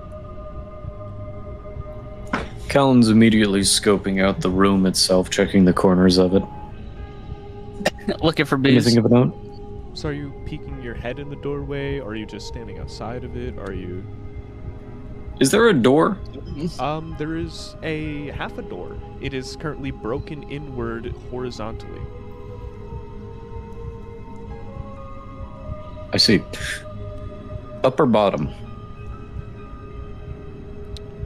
as you would just peek through, the first thing you would notice is that there's this long sort of indent in the floor that rides all the way up as far as your eyes can see. It has inconsistent shaping, sort of protruding upwards on the left part of it and then coming up right, and then it would be weird, like almost a rock formation in the middle of the room. On either side... Oh, that's just fucking confusing. On the sides of the middle of this thing, you could make out silhouettes of chairs that have been ruined and taken apart and just strewn across the room. Something else you would notice is that the floor pattern looked almost peculiar. Not like wood, but sometimes wood, but sometimes it had this thinner structure to it.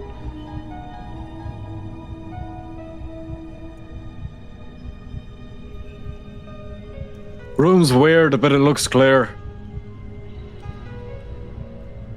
He'd shout out behind him as he took a further step in, kicking open the door with his left knee. Kneeing in the door, you would snap the wood, sending pieces of wooden shrapnel and shards in the room as something would happen when you step in.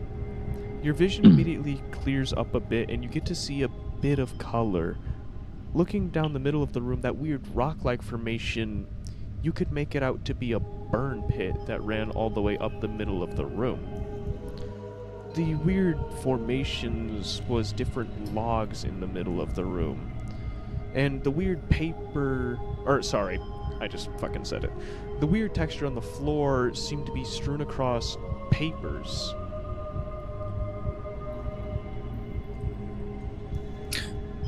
Remind me, wasn't that symbol supposed to be something about a bow with paper or something like that? Yeah. Right. Come in and take a look at that. My knees don't bend so well as they used to. Luke would walk into the room.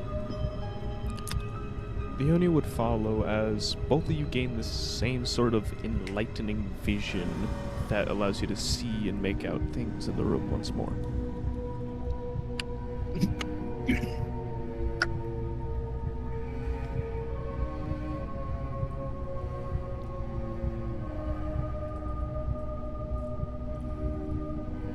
What you guys doing here?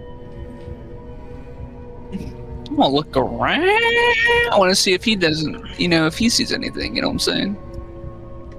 Callan's going to be rolling another attention check. Me too.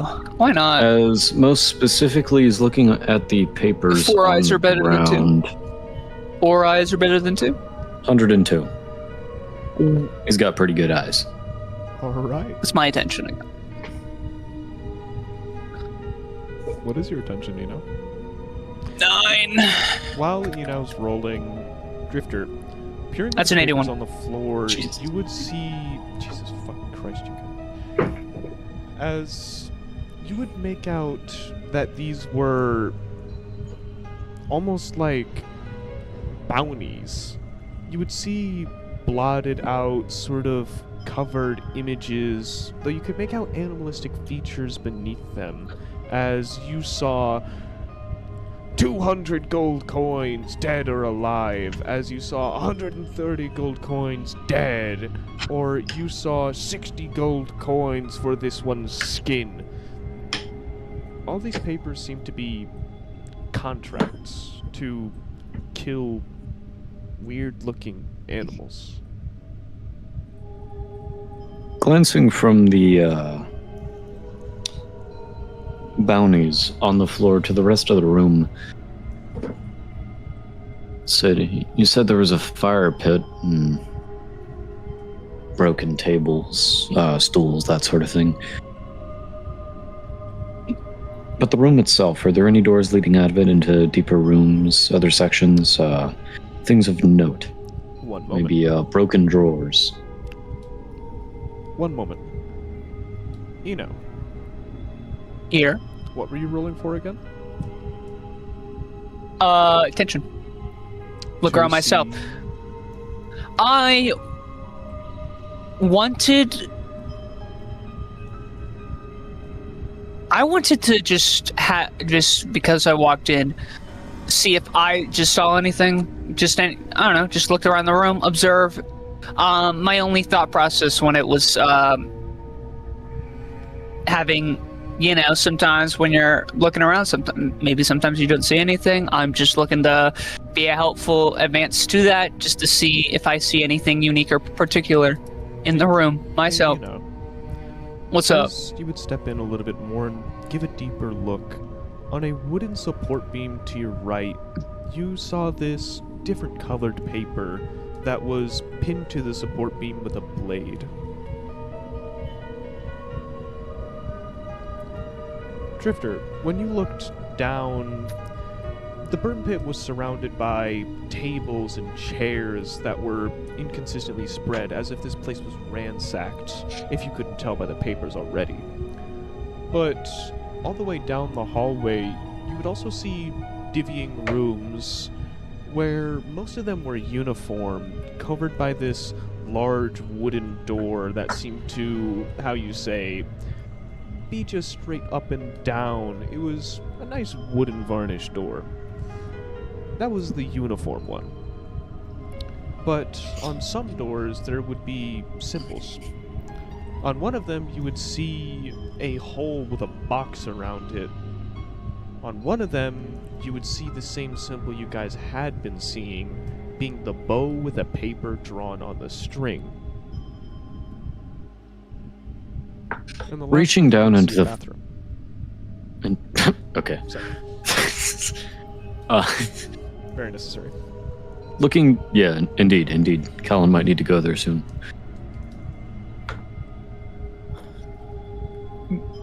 Scooping down his hand into the fire pit to grab at one of these half-broken stools, you said? Yeah, some of them are missing a leg, some of them have their backs removed, some of them are just rotted. Grabbing at the most sturdy of them, which would that be? You would pick up this sort of metal kind of chair. It was mostly wood, but it had the metal sort of prongs on the bottom of the chair's legs, as well as metal on the back of it. When you would pick it up, it felt sort of just right in your hands. You give it a test swing in the air as you push oxygen around. Very good. Callan's going to immediately slam it onto the ground as to separate the legs from the chair. Taking it by the head of the chair, you would slam it once. BAM! It would hit into the ground with an echo as one of the legs would snap off, one of them beginning to sort of break and splinter, as once more, up and down, BAM! The legs would come off piece by piece as it would sort of roughly splinter on the side of it, sending wood chips across the room. Tossing the remains of the useless parts of the chair aside, you'd go ahead and pick up those 4 legs. You may. Good. Sliding 2 of them into his belt and putting the others in his hands, he walked toward the door with the bow and paper, readying himself to kick it down with his right leg. What are you doing? Look over at the dagger with the sheet of paper on it. What does it say? It seemed to be another contract, though it wasn't a normal contract. It wasn't one for a beast. Instead, when you would look at it, it would be a funding contract. It was signed by a name blotted out in ink, as it reads as follows. I am requesting a bit more funding from you, as one of our members of this fine establishment is actually well overperforming. They do many things. They're competent at missions, and while they might not take the highest amount of money bounties, they certainly do their part with the, how you say, menial tasks. They're proficient in paperwork. They can hold their own in a fight, for sure, but I simply want to give them a raise and a rank up, since they've adequately impressed me. Please, consider this. K.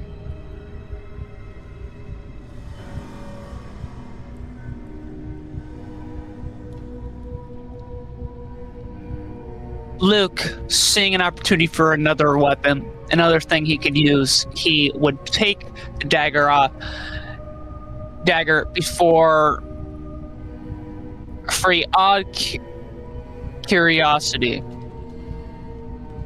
would take the paper as well, rolling it up and putting it in one of his pockets. The dagger seemed to be this fine, peak condition steel carving dagger, one that hunters would use in order to take hide off of a beast.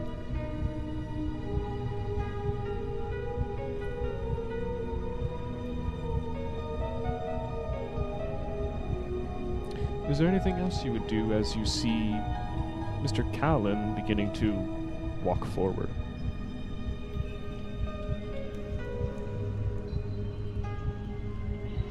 How's our Oni buddy doing? How's the Oni boy? How's that guy doing?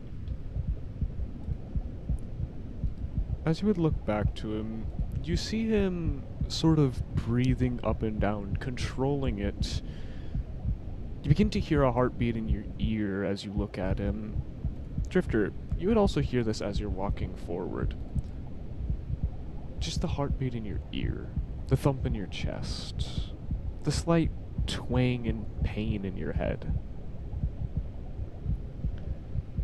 The Oni seemed to be taking mud off of his weapon as he began to move towards one of the first doors on the left, the unmarked uniform doors.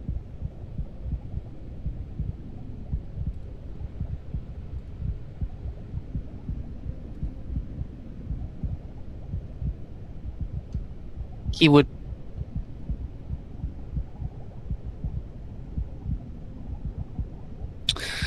wait for the Oni to finish what he was doing. He would just be around with the Oni, not following Callan as he is doing his own investigative work. So I'm just going to chill as of right now, observing and watching the Oni. He had a duty. He set it for himself, and he's going to fulfill it. Callan, as you would make it to the door, you would see a clear nameplate on the outside, though most of the name was, how you say, covered in this sort of blackish ink, the same one that had been wrote on all of these contracts, as the only letters you could make out were KH. Callan would reach for the door, trying to open the doorknob. A reasonable thing to do. Reaching down and jiggling the doorknob, it was sort of this jagged wooden doorknob. The door itself being this grand, high metal thing, it seemed to be, well, for lack of better wording, an expensive door. It had metal embroiderment on the outside, and it sort of outlined the signia of the bow with the paper across the string. As you would jiggle the doorknob, it would be unlocked, and you are able to head it. All right. As Callan steps in, he slides one of the makeshift stakes into his trencher. Walking in, is there any light in the room? Not necessarily, but you're still able to see just like in the previous room. Interesting. What's it look like in there? With the wood scraping against wood, just once more that the sound of it opening as the first thing you would be met with is this messy desk with a bunch of papers strewn across it. A nice, sort of almost royal-looking leather chair in front or behind the desk. To your left would be this two bookshelves that took up the entire wall, as it was covered in broken bottles and broken chains that seemed to be harboring amulets. To your right seemed to be a coat rack along with a couple of drawers, where one thing also stood out to you. On the table, or on the desk when you walked in, the one directly in front of you, there was a sand hourglass. It seemed to have just started moving when the door opened.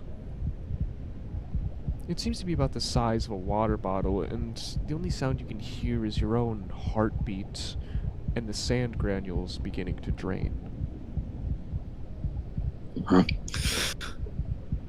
Callan would sort of shake his head for a moment, almost uncharacteristically. Hitting himself in the forehead a few times and shaking it again. He'd walk further in. Now, you said something about broken bottles? Yes, they seem to be alchemical flasks, they seem to be booze bottles, they seem to be stuff like that. Sifting through the junk for a moment, he's going to be looking on the shelf. No real attention to it, just anything of interest, whether that be booze or something shiny. Something shiny would be this sort of fine ruby amulet. You would also see next to it this unlabeled green bottle that seemed to have some liquid inside of it. The ruby amulet seemed to be this circular pendant with a slightly broken chain, though the gem itself seemed to be completely intact. It had these floral patterns on the sides, and it had this very nice shiny color, one of the only things in the room that wasn't coated in dust. He'd sort of almost try to ignore it for a moment, instead looking to the green bottle before... You said floral pattern? Yes. He's picking it up. As you would pick it up, it has a nice weight to it despite its size. It maybe a couple pounds. Tossing it up and down in his right hand a little bit, the edges of it scraped against the wood slightly.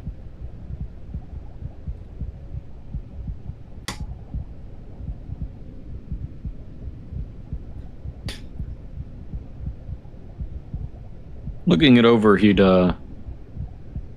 shrug before, still holding it in his hand, the chain somewhat wrapped around his fingers, he'd grab at the bottle. Grabbing at the bottle, you would hear the slosh of the liquid slamming left to right inside of the bottle. This sort of unkempt cork in the top that seemed to be swollen and inflated. Flicking off the entire top of the bottle, or at least attempting to, as that cork was not likely coming out without some glass being shattered. You do so. The glass breaks with a loud, and I mean loud, shatter. The loudest thing you've heard since you'd entered this place. As glass would spread across the bookshelf. He'd slosh the liquid around before giving it the old sniff. It was slightly thick, and when you looked down into it, it was dark. Not exactly brown, not exactly black, but somewhere in between. The smell test, it smelled kind of like... How to describe? It smelled like licking a penny. Ugh, it's almost as bad as month-old Guinness.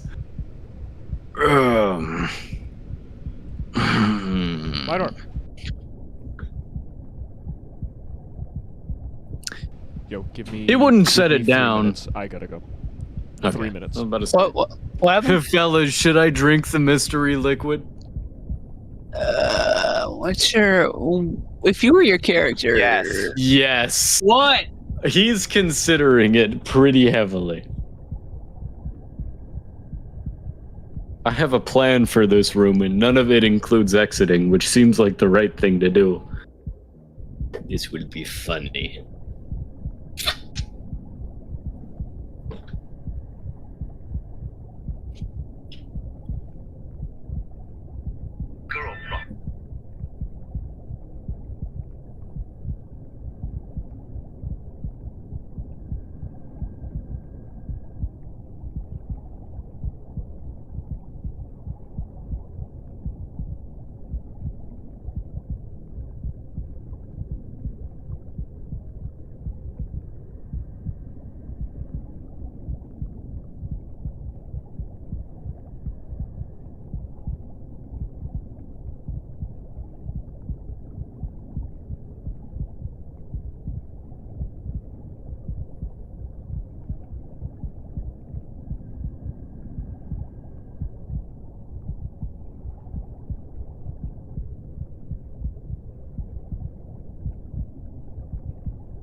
Oh no, and you got a fucking amulet, dude.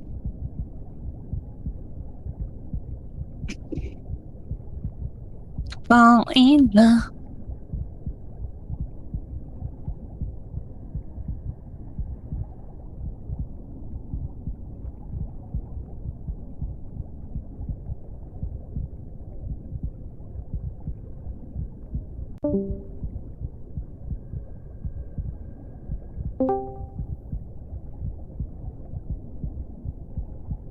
What is going on? Wait, I come back to the fucking. Who's fire alarm? Or smoke detector, not fire alarm. That was my Alright. smoke detector. Say hi. Alright, I'm back. I'm not detecting any smoke. So, Well, detect any yeah. bitches in your world. the last scene we were on, alright. Drifter, you're holding the Yes. sort of black, sort of brown fluid in your hands. Well, not outright setting it down. Callan continued to have it in the same hand as the amulet, moving over to that coat rack and rifting through it somewhat uncaringly before moving to the desk. On the coat rack, you would see this large, sort of black leather blazer, as well as a yellow turtleneck. Oh, you fucker. Huh. Oh, nothing. I just can't think of a single yellow turtleneck.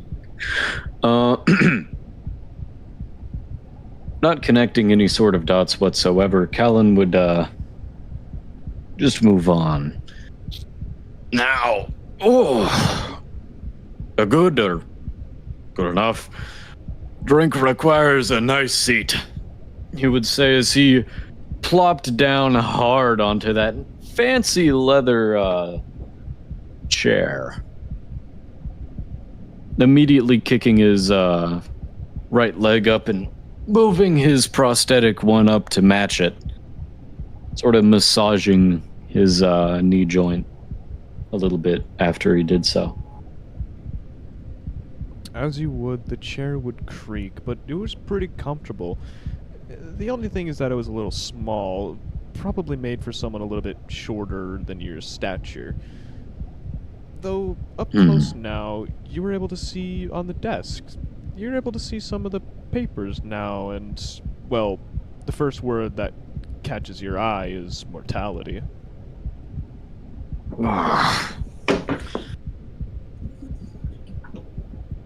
Narrowing his eyes as he set the drink down, still unconvinced, while one hand was still rubbing that prosthetic's knee joint. He reached up and grabbed that paper sort of rifling through it to see what it said. It seemed to be a string of a couple of papers. You have 9 on this. Oh, it's not a staple, rather on this thread that has been woven through the side of the papers. It reads as follows. Autopsy report. Member 1. It appears this body is in peak condition, except for one unfortunate thing. Inside the bloodstream, we found this very lethal arachnid poison. We presume the death was painless. It starts by numbing the body before it starts to, well, melt the veins. It begins to eat itself when your gastric lining deteriorates and sort of turns your body into a very digestible blob. Thankfully, we got most of it out, and the body was preserved. Image on page 2. Of course, he'd flip it over for some light reading. Not entirely willing, but that bottle wasn't looking quite so appetizing anymore. The second page would be this, well, just as previously described. It kind of looked like he was sleeping. It was in mostly peak condition, except you could see 2 little red holes in the side of its neck. The reason I say it is because this creature didn't exactly look human. Rather, coming from its face, you saw tusks as if it was a goat or something similar to that. And its skin was green, unlike a human's. Furrowing his brows somewhat and sifting up in his chair, his left leg would go down back onto the ground with a solid thunk, as he flipped through the papers just rather quickly for a moment, trying to recall if any of those bounty posters had been somewhat similar.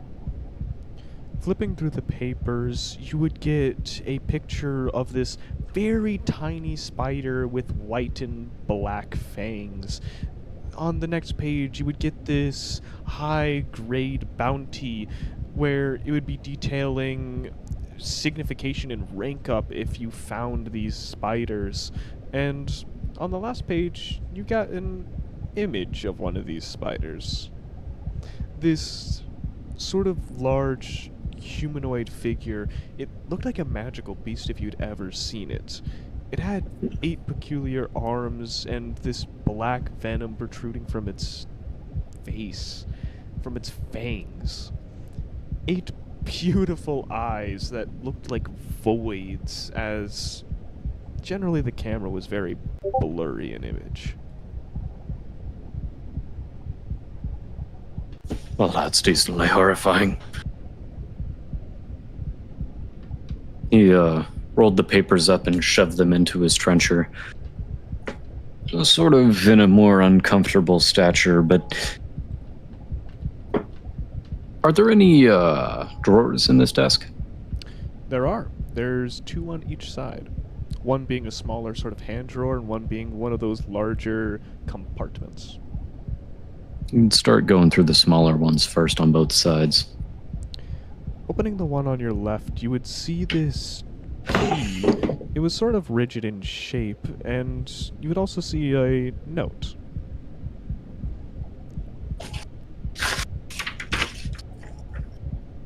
Now, what's that say?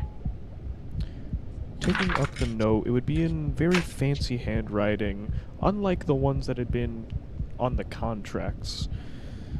It was almost illegible, its cursive, as it read something along the lines of, "I'll be back later, gonna go take up," you couldn't read the name, Bounty, with a little heart A.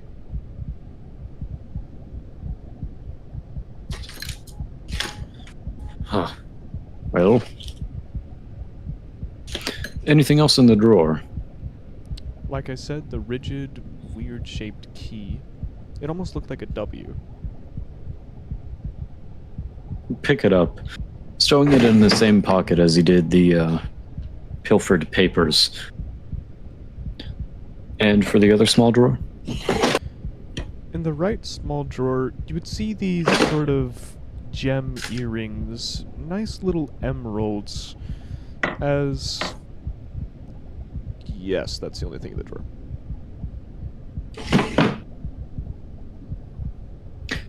Onto the bottom ones.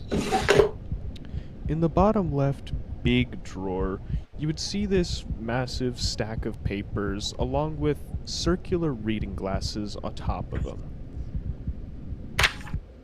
Well, that'd be fucking useful. He takes up the reading glasses. Do they look like they'd remotely fit on his face? Kinda. It'd be like a 4-year-old wearing mom's glasses. 4-year-old wearing. Jeez, so these glasses are big. They're pretty big. Well, Callan's pretty fucking big. These things are massive. The lens is probably like the size of... almost the size of your palm.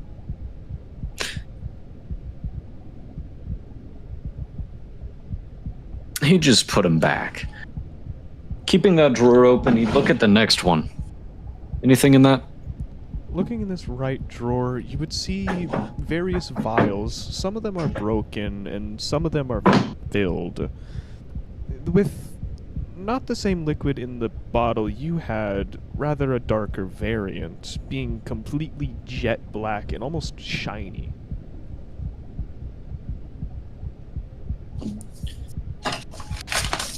Pulling out that paper from earlier, did any of it have what the venom looked like? You did have the one with the spider that was dripping venom.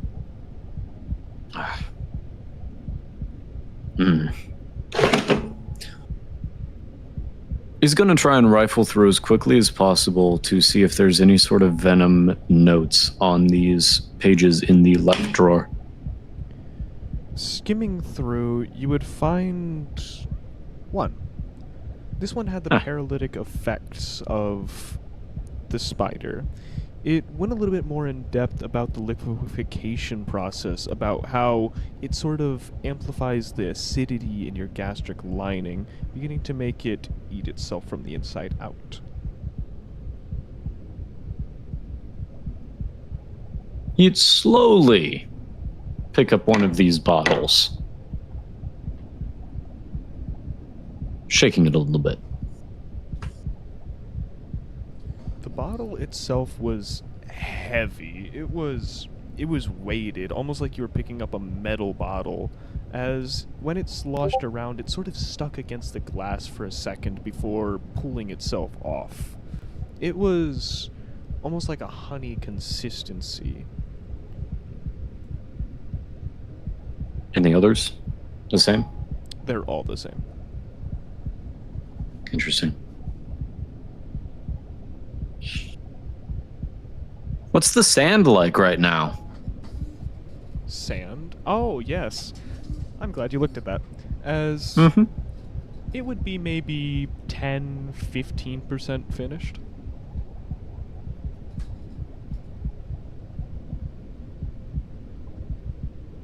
And that's for everything in the room, right? Just about.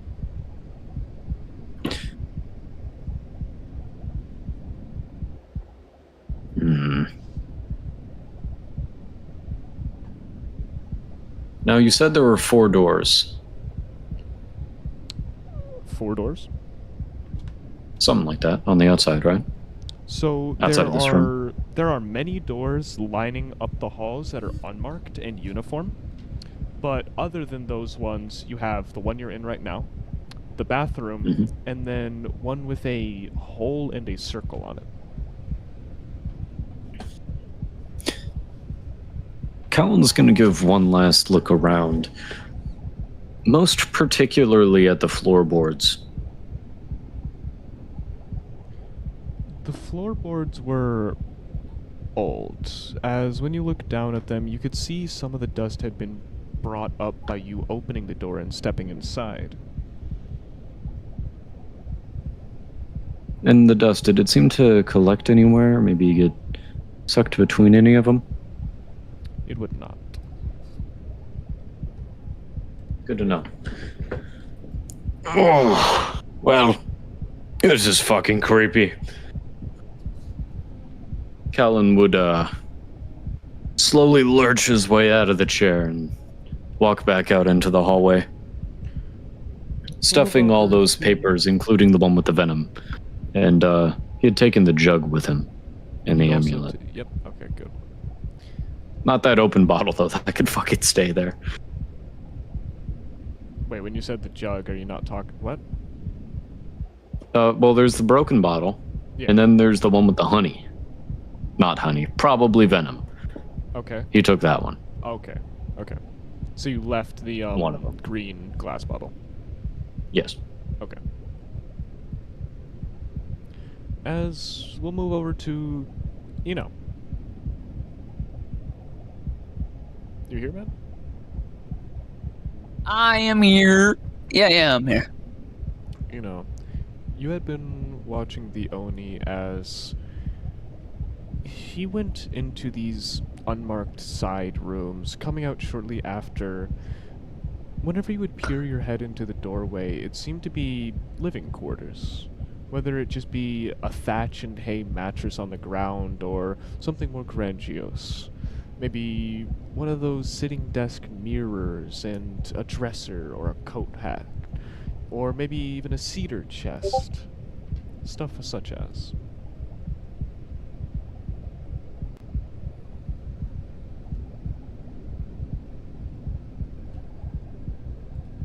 And he came out of it, correct? Yes, he's gone in one or two of these so far. I'll go in another one. Just another one of the rooms, I guess. Ever how many there are. Random one. I'll walk in. Let me pull something up real quick. Where is this? Is it here?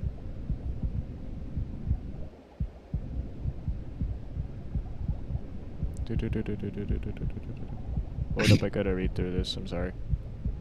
Driving in my car. Mm-hmm.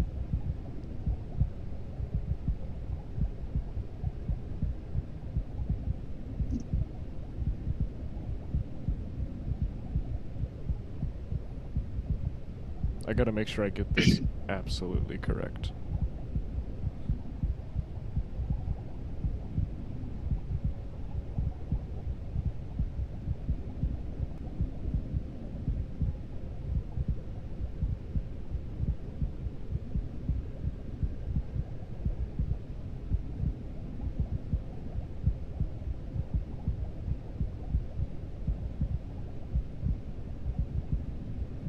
Wow, okay. Okay, yeah, okay. Yes. As you would walk into one of these rooms, you would find something interesting. Inside here, it was the biggest bed that you had seen, made out of this fine wool. You get this feeling you've been here before, though clearly you hadn't. On the desk, it was very neat. You had a few books on top of it, as there was a massive stack of paperwork. You could see one of the titles of these as it read, "After the incident related to the radio station, I should begin working, organizing hunter reports related to squad success and failure, noticing 75% of which being failures. We need more hunters."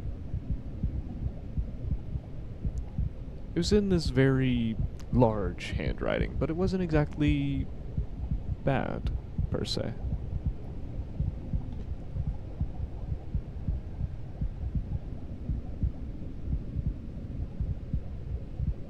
Luke would find this interesting. Very unique place that, from what now that he can gather, was they hunted things.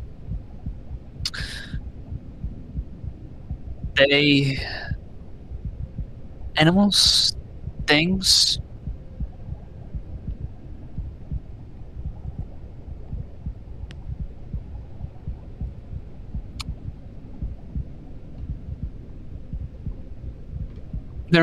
He knew that there must be dangerous things on this island, but his mind was still stuck on something sacrificial still. It was still on his mind. But this was interesting. Very to him. What else is there in the room? There seemed to be a coat rack in the room with much larger overcoats, as well as a fine little hat and, well, some nice round circular reading glasses. You would also notice on the desk, next to the bedside, this cup of coffee. It was no longer steaming and seemed to have this tiny little spoon inside of it.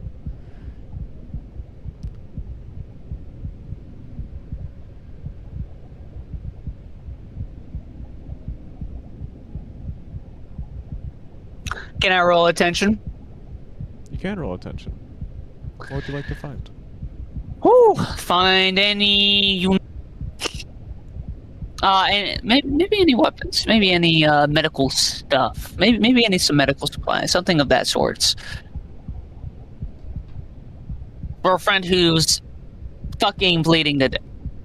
No, 19. Fuck. I am blind as a bat. Looking around the room, there wasn't much more than what you could see. There was a cedar chest in the back right of the room with a bunch of clothes stacked inside of it. You'd also notice on the desk that there was a little, or on top of the chest, not desk. On top of the chest there was this little embroidered note in this very fancy cursive writing with a heart and A on the outside.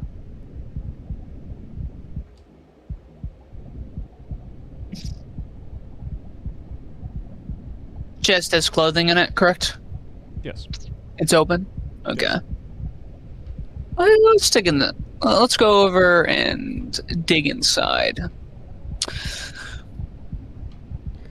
Digging inside, you would notice all of these clothes are very oversized. Some of them are even stretched out. As in some of the rougher clothes, you could even see muscular imprints on them.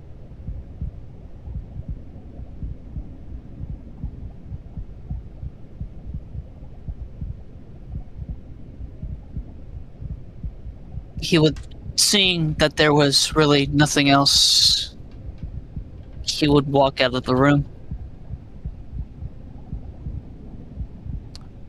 You may. Do you close the door behind you? I'm gonna leave it open. You're gonna leave it open? Okay. Yeah. Find anything?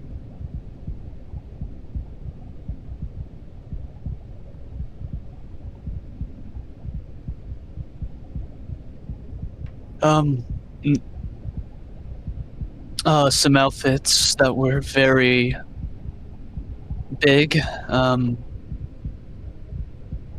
Found somebody who was very tall or big, must have been living here in the room I saw. Nothing more. What about you? As he steps out of the room to your left, Theone was holding this piece of paper that seemed to be a map almost. At the top it was labeled Hunting Guild. As he pointed towards the room you had just exited, it seems you had just left the living quarters of a Theodore.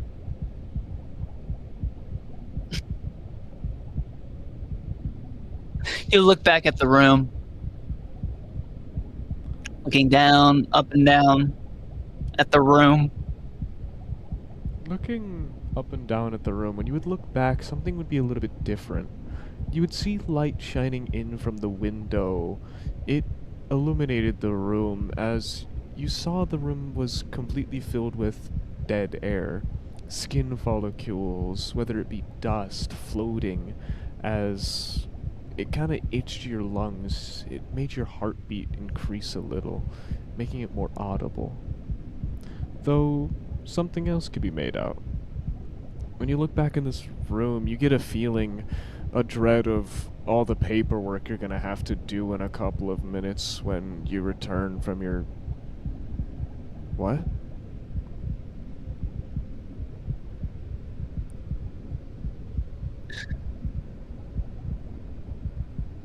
Would shake his head a little bit.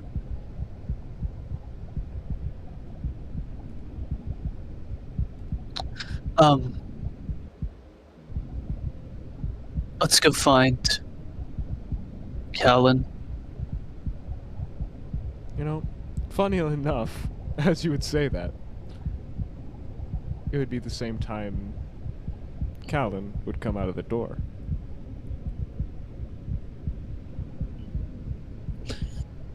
You haven't seen any spiders, have you? What? What do you Spiders. You haven't seen them, have they? mean? No. Run around? A little Why? white and black fangs? Well, No. Oh, Kind of Oh, no, makes your that's good. skin crawl to hear white and black veins, Luke. it's just, something about it. It's,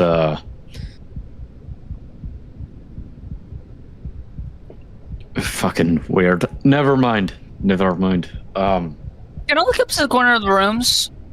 Are there any webs or anything? Looking up into the corner of the room, there are a considerable amount of cobwebs in the rafters.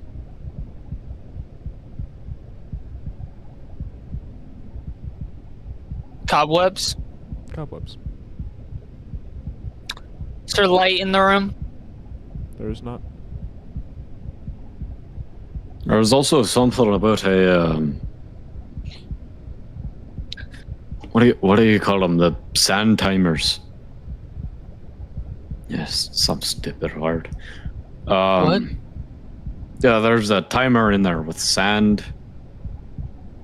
Seemed to have started when I opened the door. What is that? And The our Timer with sand in it. Oh yeah, that's the one. Hourglass. There's also some weird reports.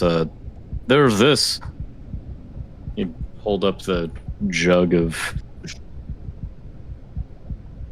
whatever the fuck was in there. Shall we stay here for a bit and rest? It is. This place gives me the creeps, frankly, but sure. What? I'm gonna see if any of these doors are locked. What time? How long have we been here for? Maybe half an hour, maybe. Well, for you, Gotcha. you remember the first time you walked in this place was a couple of months ago.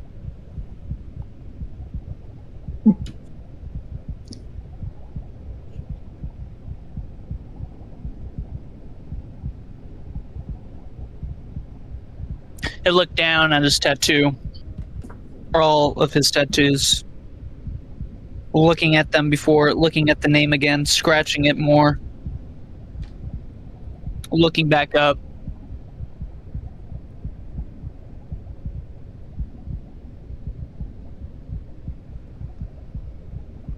I would not Take it. mind taking shelter.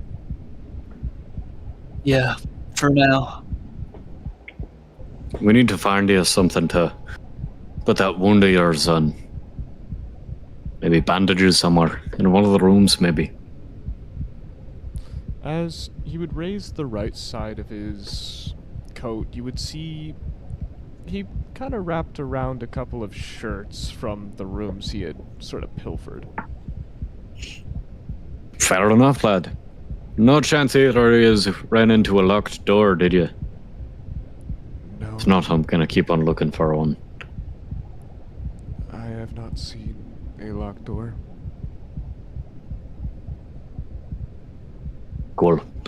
You'd immediately start heading off, as stated previously, looking for that locked door, just opening rooms and seeing what was in them for a moment. Likely continuing on. Again, Here any of is- the unmarked doors seem to be this consistent pattern of just bedrooms, not particularly anything of note inside of them.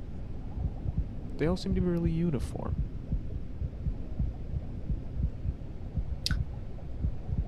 In the door with the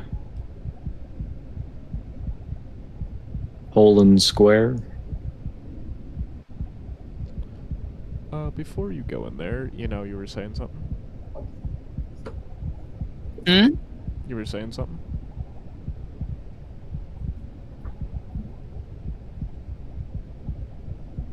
No? You weren't saying something? Actually, I have a question. I want to know, do I remember where we contain our weapons?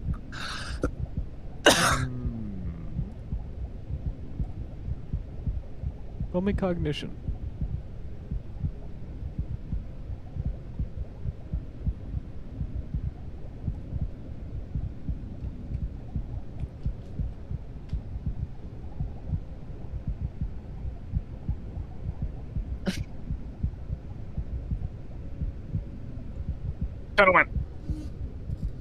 This is pretty bad.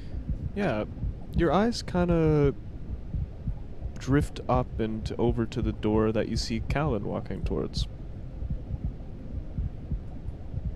I would follow Callan. Looking at the Oni, his yellow eyes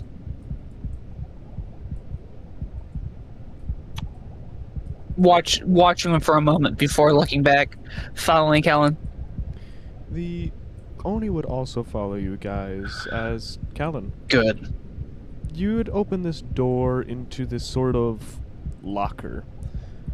It held a lot of weapons on walls, that sort of medieval look where it was on wooden bearings. You would see blades, you would see bows, you would see general hunting equipment, as well as a skinning table.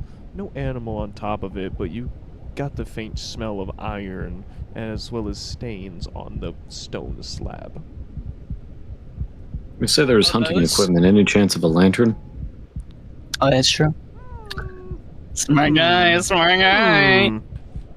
The dice says yes. There is an oil lantern. So, can I go get the bow? What kind of bow would you like? There's a Yumi, there's a longbow, there's a war bow, there's a short bow. Are there any shovels? No, that wouldn't be in here. I need hunting bow. Anything hunting-ish that would be very effective. I don't know a lot about bows, but technically Luke does a good amount. Yeah, you can pick Thank up you a very hunting much. bow and a quiver. Beautiful.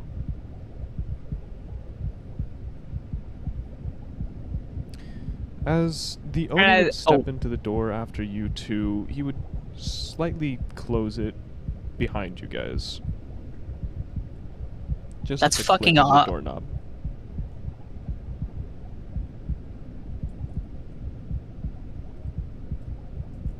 He doing anything weird, or? Weren't you gonna go into rest? I didn't say I was gonna go rest. Oh, well, I wasn't really listening to what you were saying. Why do you close the door? Just the outside, like you said, gives us creeps. And then, Right. Well, you kiddos have fun in the armory. I'm gonna keep on looking on. oh, fuck. Damn it. Alright, yeah, go ahead. Yeah. That's something I alright. wanted to say, Luke. Well. Should we look for food?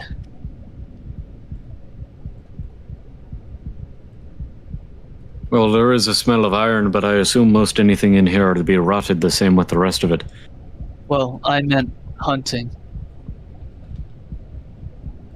You want to hunt? Yeah.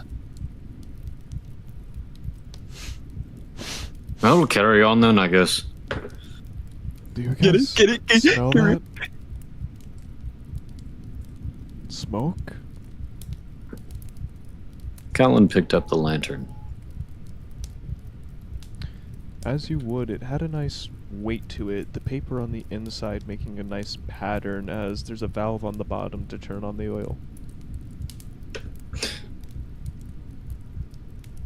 Going to the door and trying to open it, as he had no real interest in a room full of medieval weapons. You may. When it opens, you're hit with a bit of an orange yellowish light as the burn pit in the middle of the room, the embers sort of reignited themselves. Not a full-on flame or a fire, but enough to make the dead air in the room visible.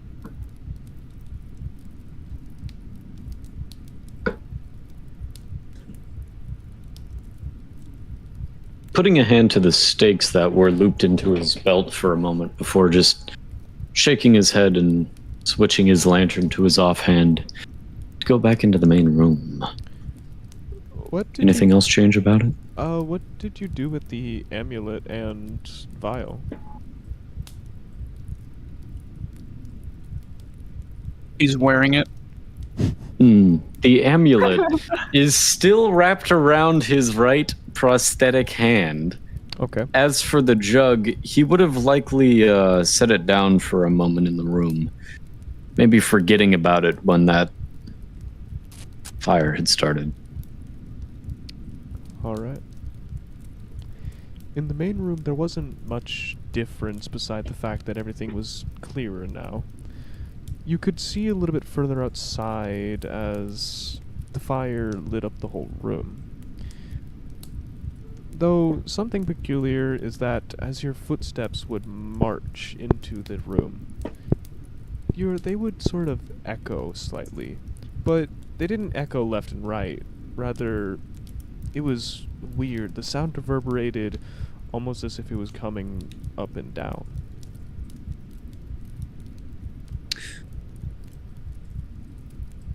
I'd like to roll a sanity check. I'd like you to roll a sanity check.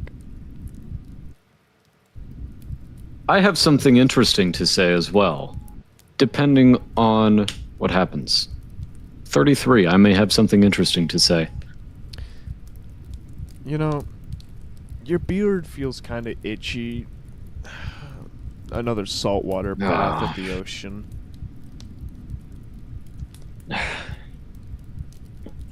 He'd raise a hand to it. God. Left side of his face was always itchy, wasn't it?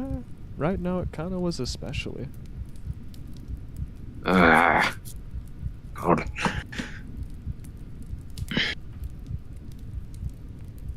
He'd rub his... Bringing his right hand up, he'd rub his ring finger for a moment as he did so.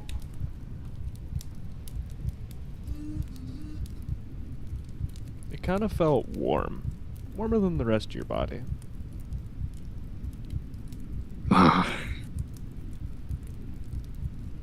Where's the rest of the...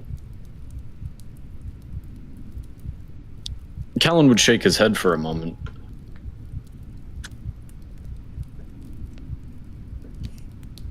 Moving back down from his beard.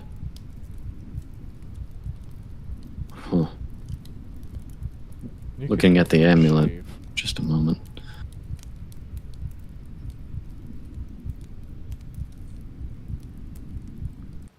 Wasn't easy to shave, though, was it? Wasn't.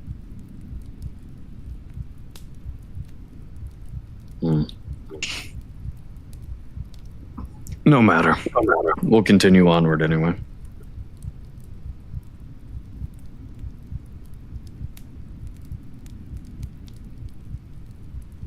Look, what you doing in the armory? Looking at all the things, weapons, there, and arrows in the room that I can acquire. Yes, you can pick up a quiver with 12 arrows. They seem to be stone-tipped arrows. Familiar.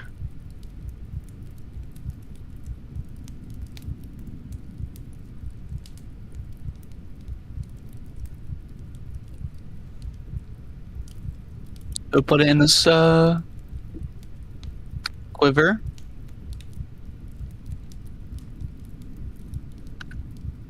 Before looking around again, describe again what is in the room. We have swords, or we have crossbows, right? We have a lot of other things. Yep. Let's look for anything maybe unique and distinctive in the room. Something maybe unique. Beginning to move through the armory, it was sort of mundane for a couple of moments.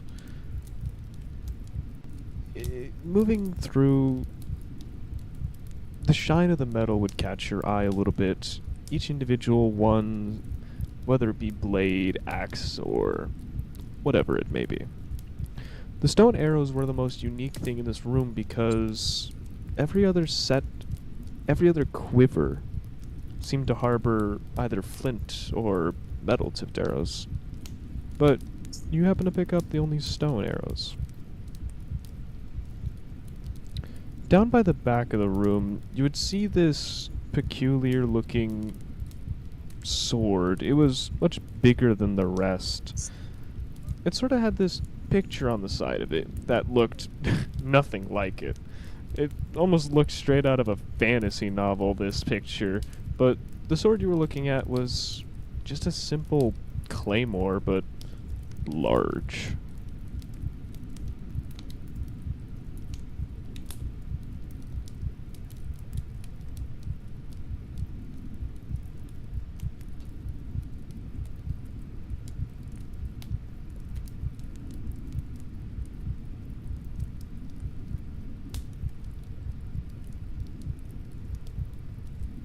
You look at it. Was it familiar? Kind of felt like you'd held it before.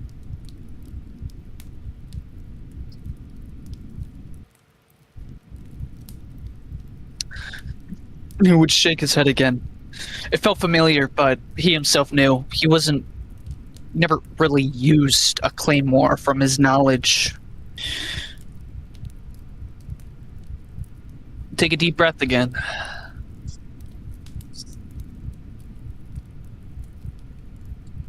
Turning. As you would turn, you would be interrupted by the sound of something falling, something thudding against the floor as you see the Oni. He was standing behind an hourglass. One that was now on its side and no longer functioning.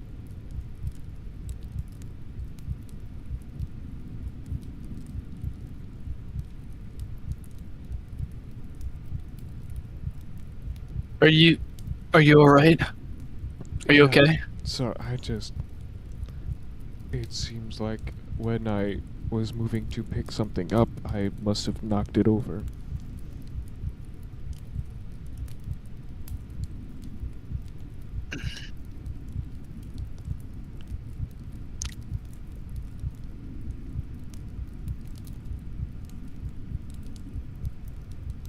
Has the Oni been acting strange in any way?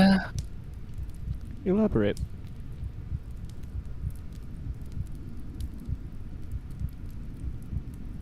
I don't know. He's chained. I don't know if it's the pain or anything, but the stoicism I noticed a little bit. I know it was. Maybe Luke just didn't. From the last time he saw him, or a while back on that bus, he seemed very cool and nonchalant. Maybe it's the pain or such, but Luke's getting something from him, a distrust that he didn't have when he met him sitting down. That kind of friendship and bond. It was odd or so. that feeling of, oddly enough, just in something just doesn't feel right with him. Hey, Doc. Do you ever get the feeling you like you're being watched? I feel like this has all happened before and will happen again. Doc? What? Sorry, I don't know where that came from. Luke.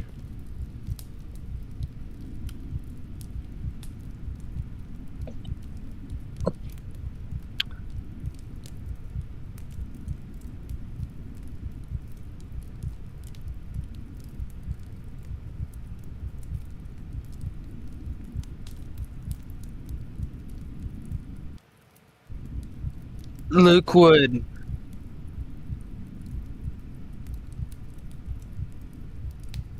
Are you going to grab anything, or are you... We should go find Callan. Maybe we should go back into his company.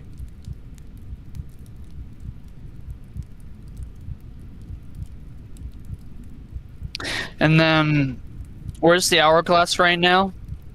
It's on the floor in between you two, where the Oni was still at the door and you were all the way down at the hallway.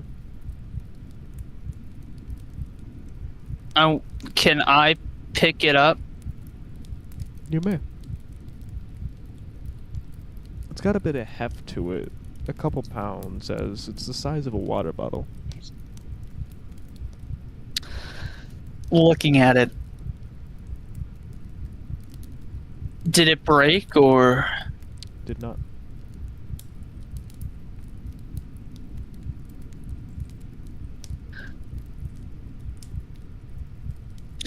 An anger would be upon him before he would attempt to crush it in his hands. Luke, you would feel as the glass shards would dig into your skin, crunching the glass in your hand. You were surprised this went through your thick skin as the sand began to fall to the floor, the shards sticking out of your palm.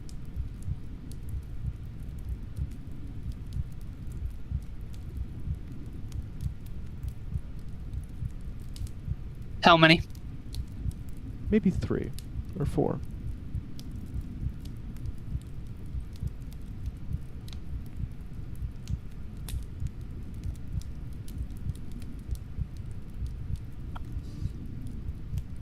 He would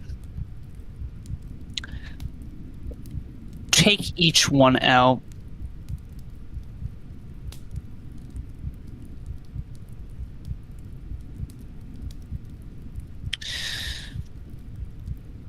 Looking at his bloodied hands.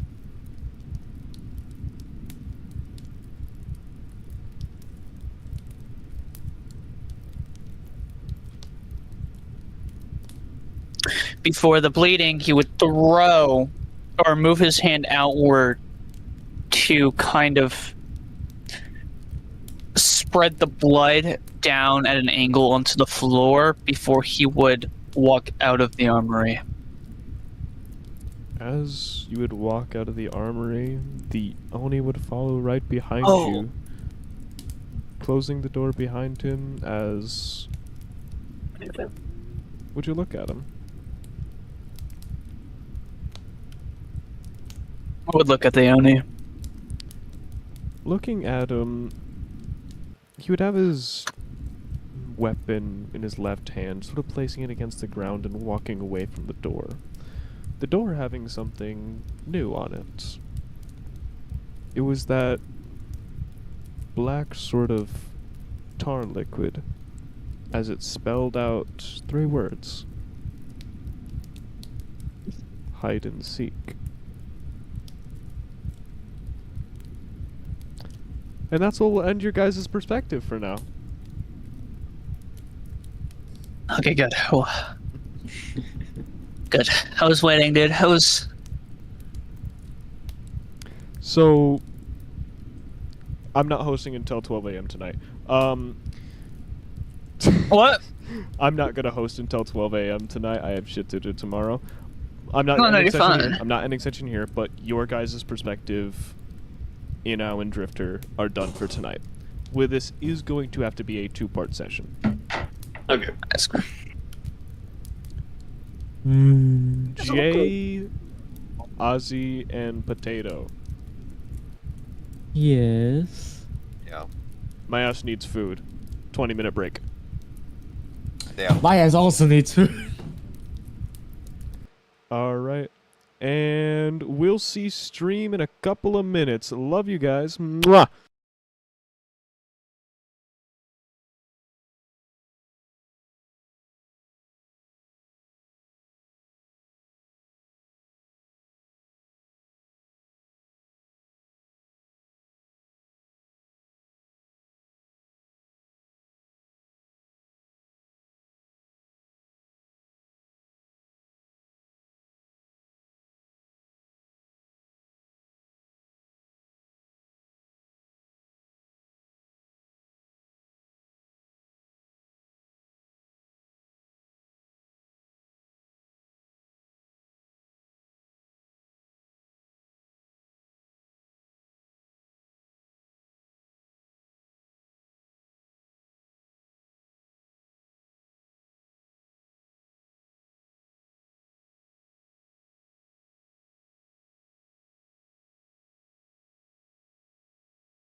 God And damn it, we're man. back damn it, live man. again. Welcome back Hello, to everybody. 66.6 Welcome to my hours. show. It's called I Have a Bomb, and if this session goes beyond 12 a.m., I'm blowing it up in this VC. The session is not going for longer than it's not going for more Yeah, than 2 more hours. yeah, that's what they always say, and then it's No, 2 in the morning. I will stop it. I will record where we are, and we will stop. Yeah, that's what they Dead always ass. If say. you and don't then it's want to 4 go in the past, I'm morning. not gray. No, but you I'm are not a porn Fire artist. Dragon, dude. I'm not Fire Dragon. Let's fucking get and back doing to the a session. 12-hour Shut up. raid, Jesus dude. Christ. I know you. What? You don't even know my middle name. Shut up. All right. Yeah, your name. I know your middle name. It's Min. It's mid. Killing myself. All right. Serious time. Lock in. Let's Jack. I mean lock. I mean Jack. I mean. God damn it, man. Moving back to the crossroads, we find ourselves. Wait, this is the wrong music.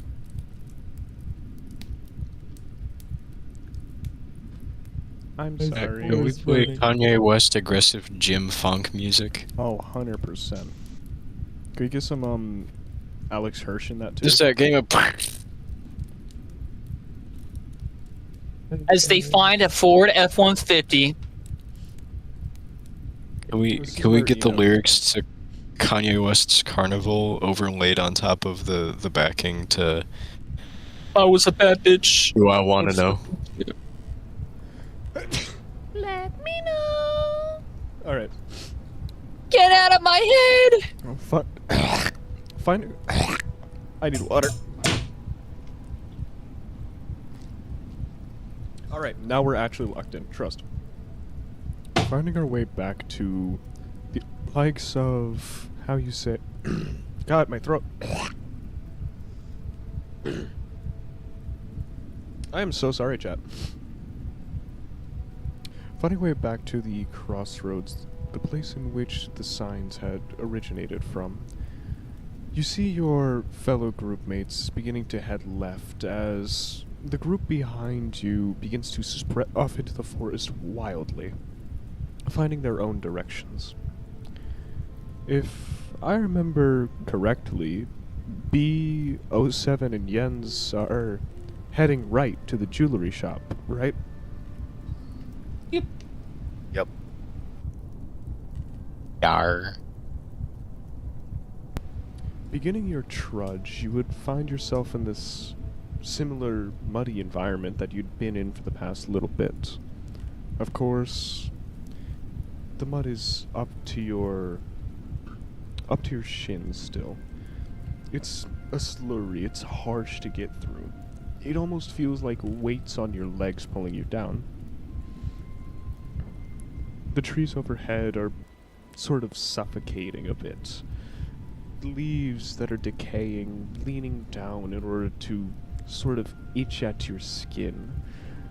Sort of shutting off the sky overhead, sort of giving you that claustrophobic feeling.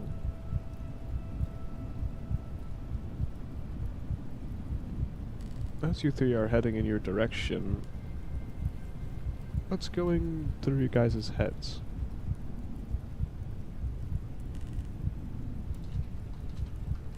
Sorry, can you say the last part again? My mic fucking unplugged at the last second.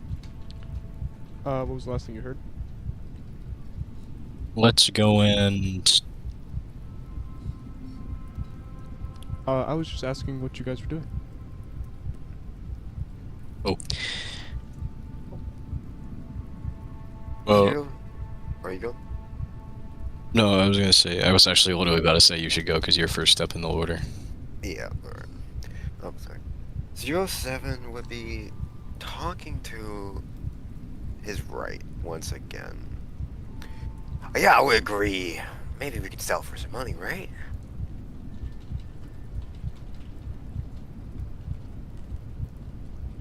Me too, man. Me too. Alright, how long do you think we are? How far away do you think we are? Right?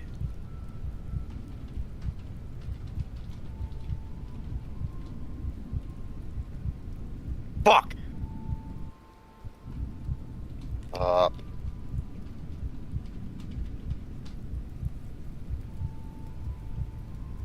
I know. B! Yeah.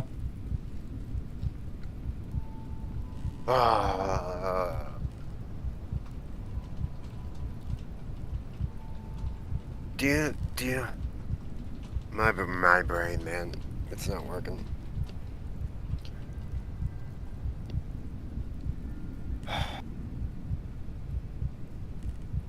What you about to ask? What am I about? What did you do before you came here? Why you came? Oh, me? Mm-hmm. I was a butcher.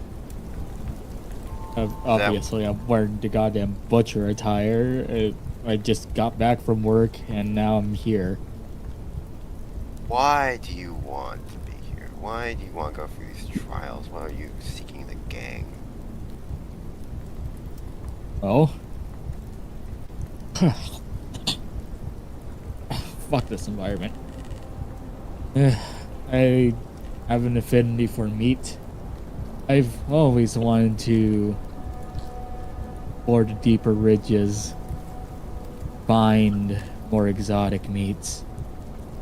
You sound like a guy I used to know. Yeah? Yeah, he was nice. Yeah, I agree with you. Yeah, he was my cellmate back in the day. Really a weird fella.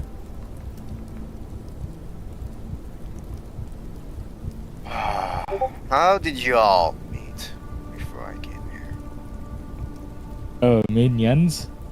We had the same pre-exam, and we kind of just followed up from there. Yes, it all kind of just happened by chance, you would say, from behind as he was trudging forward, using his big old stick to guide him through the muddy layers. And how high is the mud on me compared to everyone else? Since you're 5'4", it's probably on your lower thigh. Ah, I see. Yeah, you're in the trenches, buddy.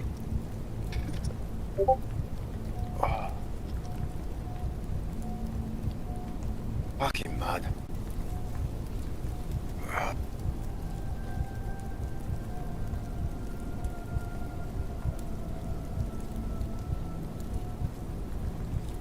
I see you got that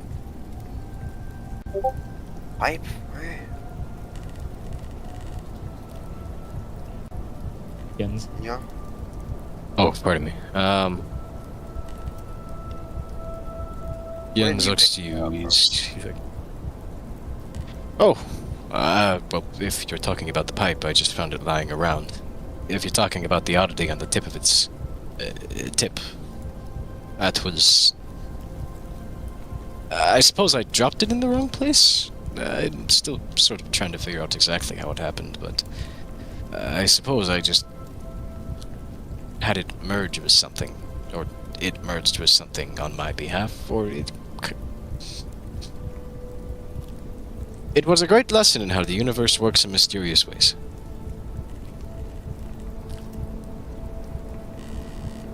The universe certainly does work in very mysterious ways.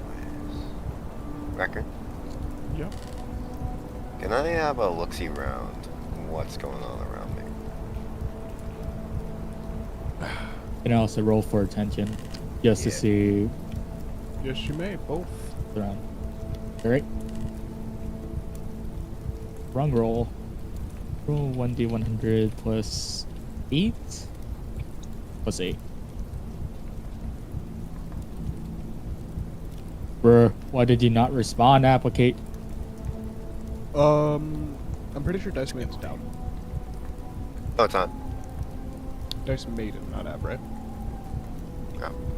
Alright, Dice one more Witch. time and then I'll use, yeah, Dice Witch is down.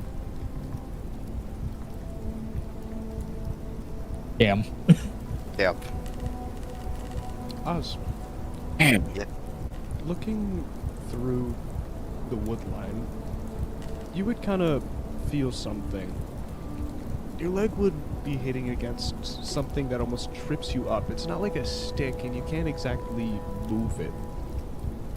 It's inside the mud pretty deep, as it caught all the way up your shin and your leg, or on your foot. It feels kind of heavy. It feels kind of blocky.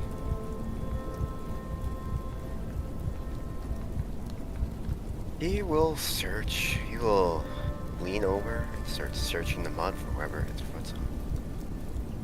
Would you like to pull it from the mud? Yes.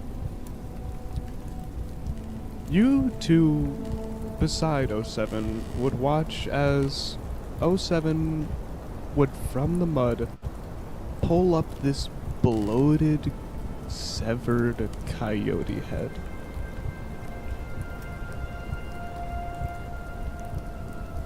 Dinner, anyone? Definitely not. And Not where that came from, anyway.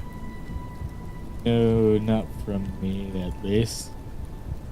Well, I inspect that. he just plops it back on the mud and keeps going.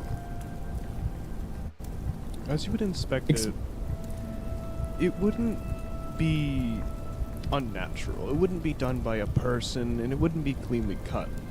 You would see as around the head of the beast where it was severed, it was rough, rigid lines made by serrated teeth.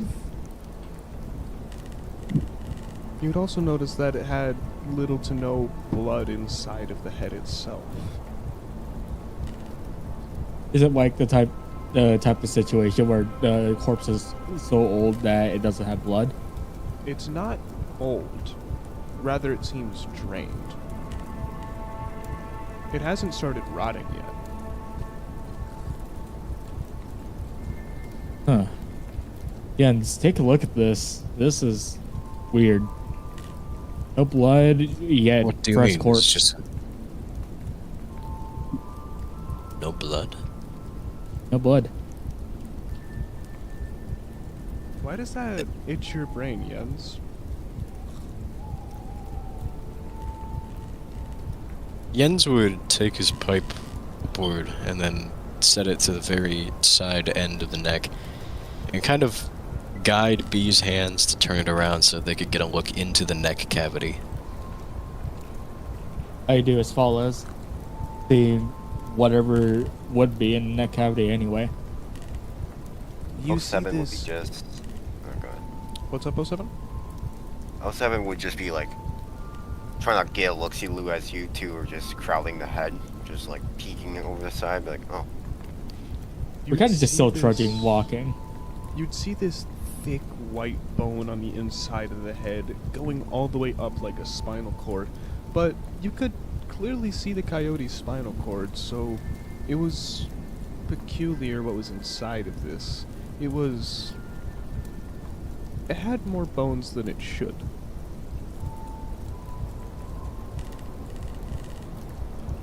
Is it just me, or does this not look like a normal neck bone? I've worked with skinning and not quite carving the meat myself, but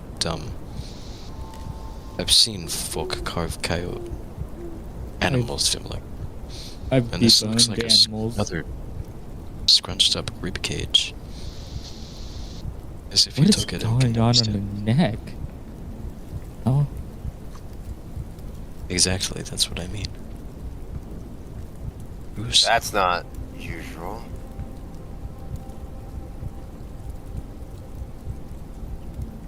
Perhaps Jens's view would snap around. Again, looking at those branches up above. Looking up Before above, looking- they were wilted leaves among thin branches. Perhaps we should continue moving. Preferably somewhere with a roof. yeah, probably. Can I roll instinct just to have a gut feeling if the hallucinations are already taking place? You already know they are. Very okay, cool. And I have a question. But like, how severe? Can I roll for how severe judging wise? Sure. Right. What's your question, 07? Should I roll insanity?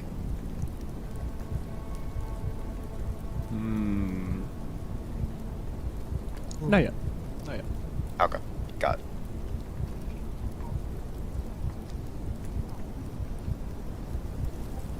Fortitude.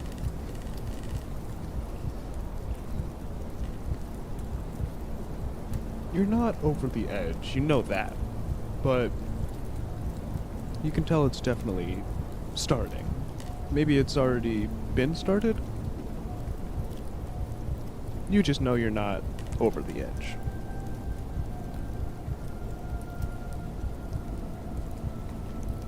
That's nice to know. He would comment to himself before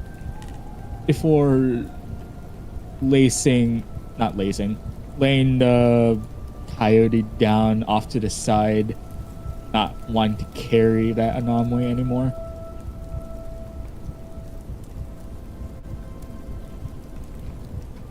Alright.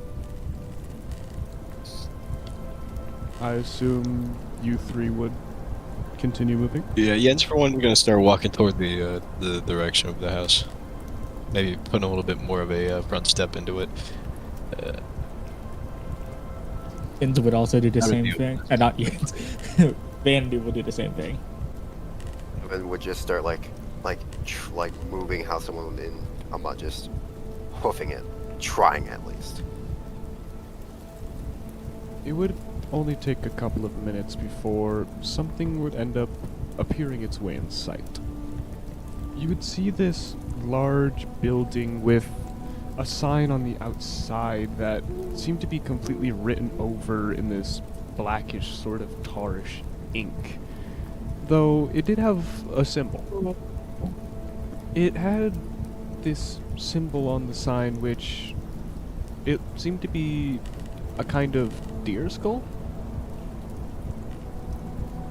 It was sort of looking forward from the sign as the general layout, it almost looked like a stop-in shop in which you'd go to at a convenience store a couple 100 years ago. It didn't have parking spaces since vehicles weren't common back then. As looking in the nearby area, you'd see bicycles against the building leaned above. You would see faint lights inside of the building through the broken or boarded windows. You would see on the outside there were round tables with chairs that were broken around it, with coffee cups that were either shattered or on the ground or stuff like that. Wait, no, You Wrong dummy. description.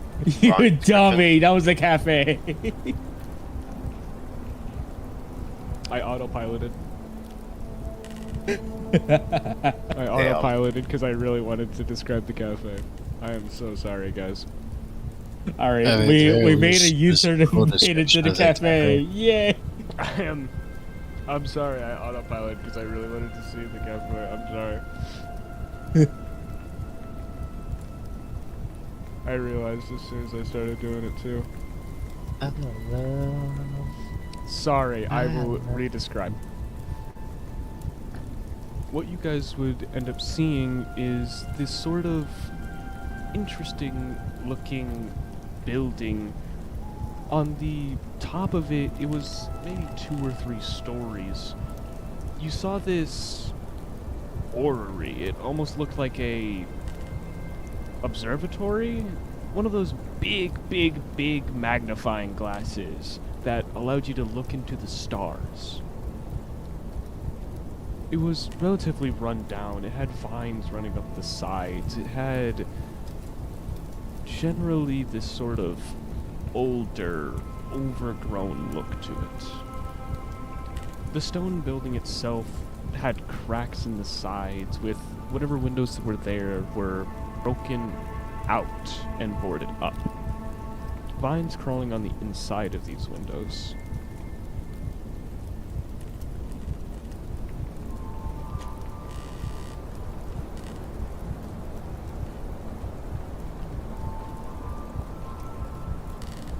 Jens's head would turn up toward presumably one of the front more windows, if not just entire wall. Then he would go. Fuck, what was I gonna say? Sorry. He would go, certainly not the most welcoming spot we could have found. The building, isn't it? It Get me out of looks this like bloody the mud. building.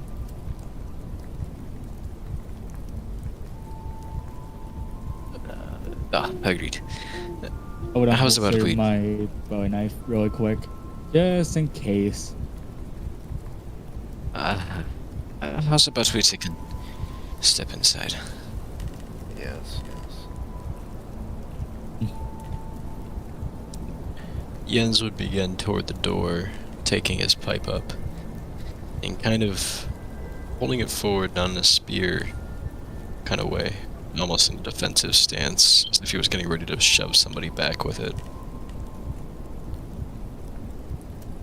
As you would. Making it to the door, you would hear a voice ring out from the distance. Sorry, it's been a while since I've done this guy's voice, so I need to drink some water and prepare myself.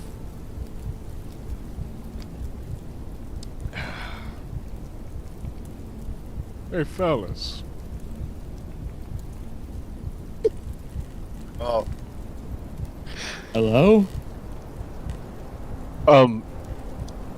You both see his foot step back hard. But the rest of him doesn't seem to follow. As if it was like a sleight of the hand, like a glitch in the system. My knife is now pointed towards that voice. oh, 7. Unable to Oh, continue. Sorry. No, go ahead. Sorry. Unable to distinct whose voice that is. Definitely not a voice they recognize. Is the Someone voice already coming? beat him? Did a door? There you go. Is the voice coming inside the building? It's not. It's coming from the mist around you. Ah. Well, then 07 just walks past and just gets in the building. He just opens the door before you do. You gonna Watch let him do him that, enter. Jens? Yeah. Jens just kind of lets him brush by as he walks in, and I watch him through the doorway. Or wait, my bad. He doesn't even get that far before you have something to say. As your hand would place on the doorknob, you would hear it again. Hey, fellas. Beginning That to might not walk. be a good idea. Do you respond to your friend saying that? What did he say? See, that might not be a good idea. Hey, it's a new face. It's a new fellow. Come on, it can't be that bad. Looks around in the distance now. Didn't come from inside the house. It happened again Wow. as soon as you touched the door. Well, obviously, we just need to go inside and see what's going on. Fellas, He opens what's it. going on with you? You're acting a little strange. Oh no, bro. Yeah, forget this. Let's get inside. Yeah, get inside. Get inside. Get inside. I'll vote on inside. I just pushed the door I- open. Inside. I just like follow him in. SWAT, Alright. just push the door open. As you would. And then Oh, go ahead, Jay. as I enter, Jens immediately brings that shit to a shut. After B is in. As you would get this glimpse, closing the doorway behind you, you would see this faint metallic sheen in the air. It was almost floating. You couldn't see a silhouette with it, like the glint of a blade or maybe a sniper scope. as the door would Wait. slam close. Oh no, bro. Did slam close on its own? No, Jen's closed it. Oh. What does the room look like? As you step in, you are met with this sort of. I almost started describing the cafe again. God damn it. God damn it. I really want to let you get me. As you step in, the area is in a bit of ruin. Glass litters the entire stone and concrete floor.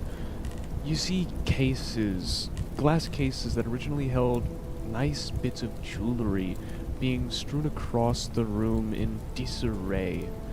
You see amulets and chains. You see necklaces and rings. You see earrings. You see stuff of the sorts. Maybe even a diamond scrunchie. As it's all in complete disarray. Even the countertop in which usually transactions were dealt with, you would see as the cash register is broken inward with a couple loose coins being thrown across the nearby area. Receipts were against the countertop, nailed against the countertop, sorry. As many documentative papers like loans or like borrows or like debts were found on the table in front of the desk. Behind the desk there was a door heading to a back area, but there was also a spiral staircase a little bit further in and to your left, assumably heading up to the observatory.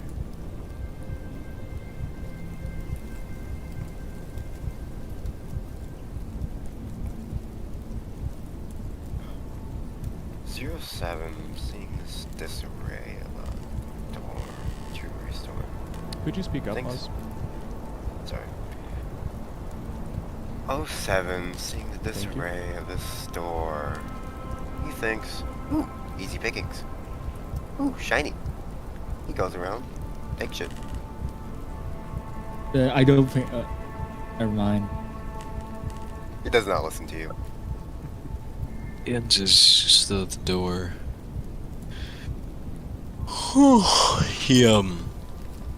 He's paused here. That last moment of that glint, it's still kind of racing through his head, and in this moment, he steps a little bit to the side of the door, trying to reposition himself from where he was. Just ever so slightly. You mean?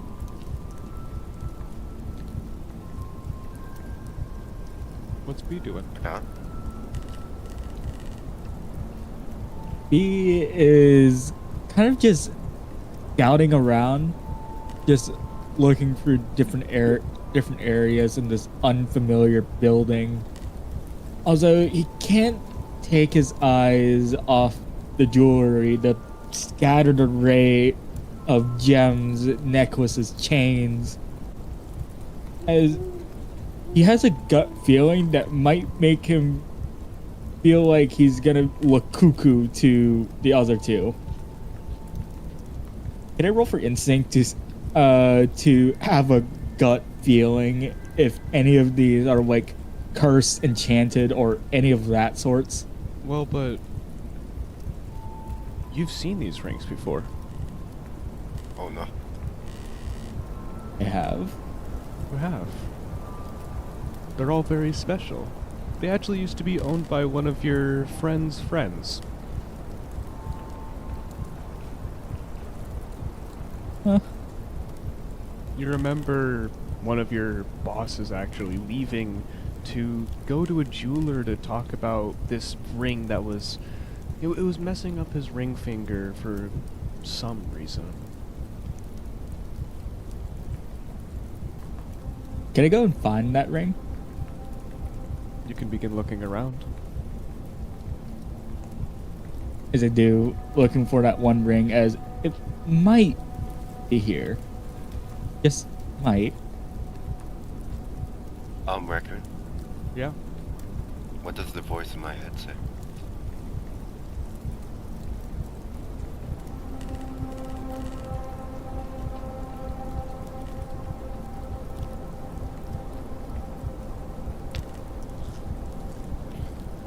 goddamn right. I love money. I know you do.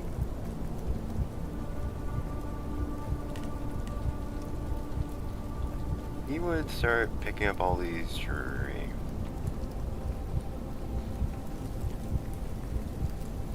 No, After a don't worry. moment- No, No, go ahead. no, finish. You think? No, I believe in me. We got this. Don't worry. You would, after he's done maybe picking up 10 or 15 pieces of jewelry, he vaults over the counter to see what's behind there. What were you trying to say, Jay?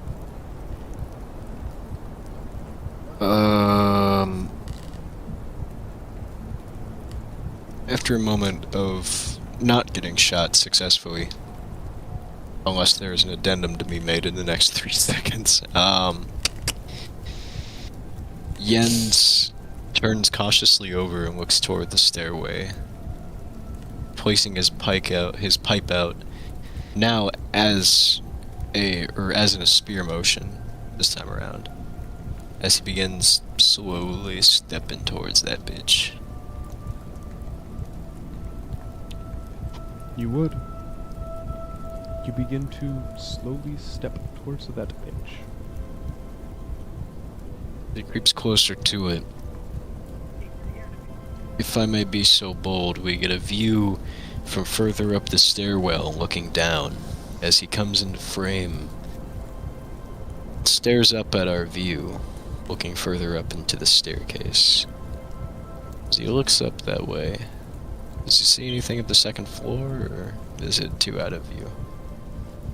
As you would make it up the staircase, the first thing that would come into sight is you see oil paintings, these pastel oils of different constellations and stars.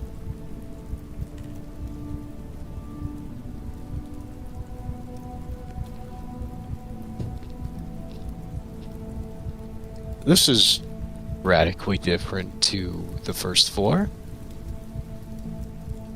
Huh? What'd you say? Is it? Oh, that wasn't in character, sorry. Oh, sorry. So, I am correct in saying that this is pretty radically different to the first floor, right? Yes, Yeah. indeed. Yeah. Okay. Jens, without saying much more, takes a step back from the staircase and goes to convene over with his buddy, with the bee. You would As watch he approaches but as- doesn't quite say anything. You would watch as 07 would dive over to the counter with the glass broken bits. As 07, you are met with, well, the contract papers. You're met with a couple more rings, a broken register, as well as the ominous door leading to the back room. He's gonna swipe a few of those rings and then turn around towards the back room. As you would turn around to the back room, B, sifting through the rings on the ground, none of these seem correct. They all seem familiar. You remember browsing for them at one point, or at least looking through them. You remember that... You remember that blood diamond. You remember... That ruby looks familiar. Oh, that emerald. You know, they actually tried to pawn it off to someone as not just an emerald, but this great alloy beyond our comprehension, and well, clearly it didn't work.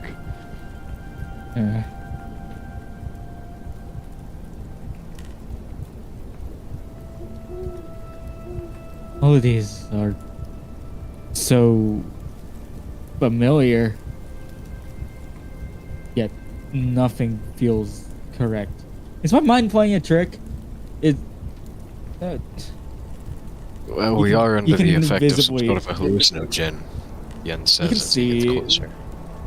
that be starting to lose common sense that yes, he is under a hallucinogen. However, he's forgetting the fact he is under a hallucinogen and starting to freak out if his mind is playing tricks on him. Can I roll for composure? Yes. Alright.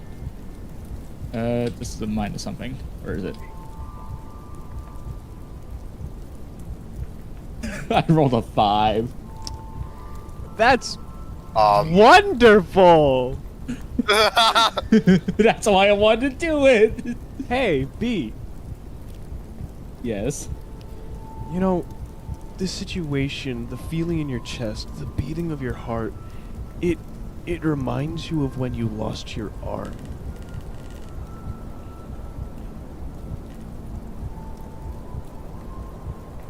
I lost my arm?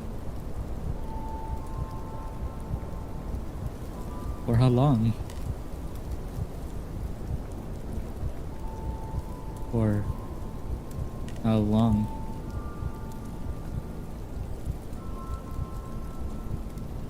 You can see me just actively spiral, having his hands clasp against his head.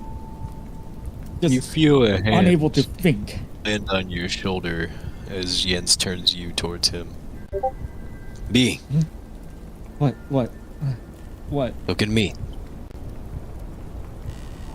Hmm? Look in my eyes. Yeah.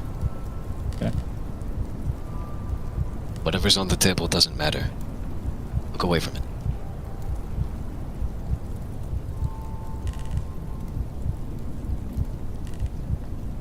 Taking a minute. Looking there and back.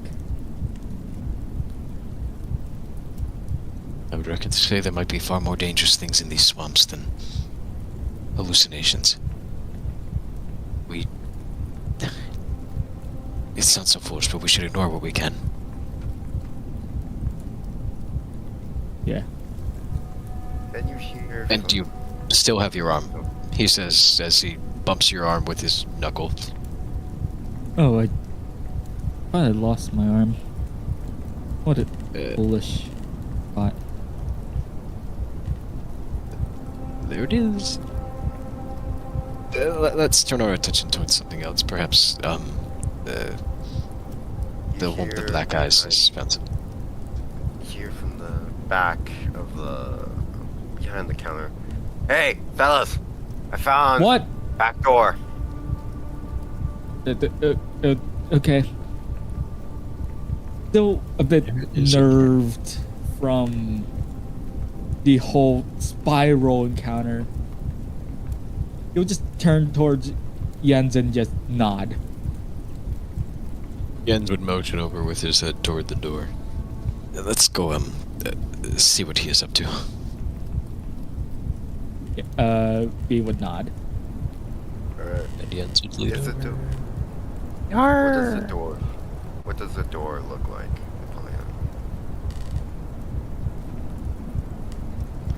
As you would look towards the door, it Door? is... Question mark? You figured out my sequence. End session. Alright, alright. As you would peer towards the door, it seemed to be this large, sort of metal door. Something you'd notice about it, Oz. It kinda looks like one of those sound nullifying doors that you recognize. The ones to keep sounds in or keep sounds out. It was made out of this thick, rusted sheet metal, and it looked heavy. There were scuffs on the ground and in the door sill and where it was opening.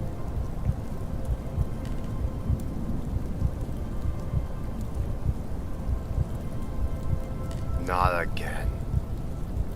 I recognize. I'm back. Am I really back? He kinda just goes in a fetal position. Sits down. Am I really back? He starts rocking back and forth. Yeah, Jens I know. walks over Oh shit, go on. My bad. No, go ahead. No, go ahead. Go ahead. V, if you're ready, are we good to walk over at this point? Oh yeah, wait. Yeah, I nodded that we can move forward. We approach at this point just in time to see this dude get down into the baby position. And Jens looks down as his eyes widen a bit, in less of a terrified way and more of a what the fuck did I just miss kind of way. Am I back? Um. Am I really back? Am I back again? No, no. Are you okay down there? His head just snaps towards you. Are you another hallucination? Are you another one? Am I really here? Jens would... There's like a desk beside us, right? It has some paper on it. Mm-hmm. Jens would reach over and take the physical paper and wave it around a bit. I can touch this paper, so I think I'm here. That's what they all say. Can I squat down and just do just a slap? As you would squat down, moving your hand to motion for a slap, you would notice that 07 has a hand indent on his right shoulder.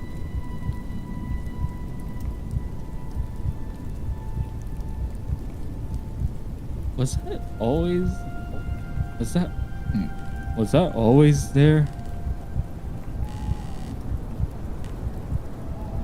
It's what always. That indent. You see that?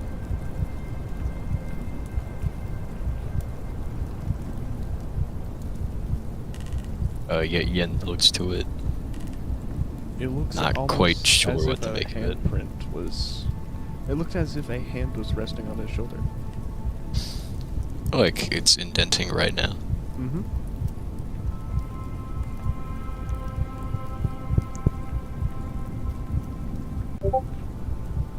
I always know you were always here for me. Thank you, Stephen. You just keep rocking back and forth.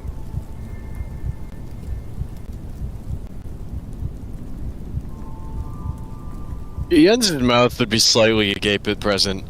His eyes moving between B and John Mental Asylum.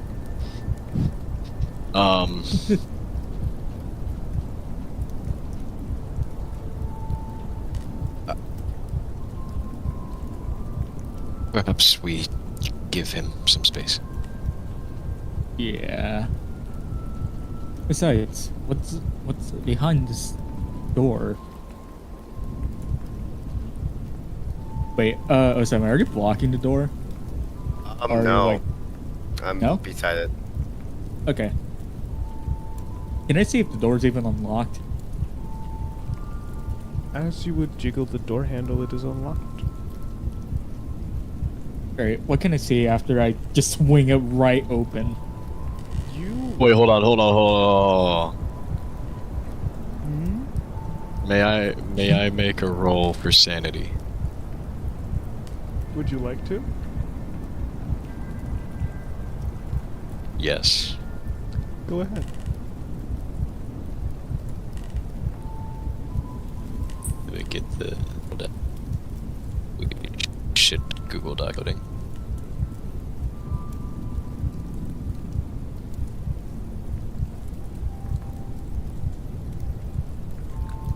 Let's see here.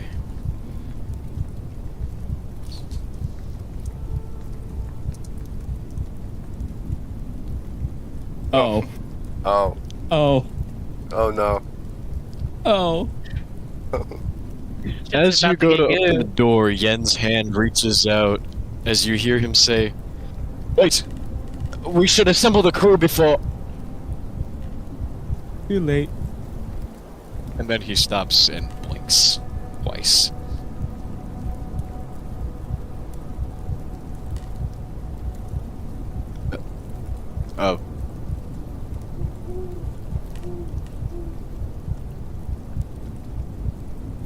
Sorry, never mind.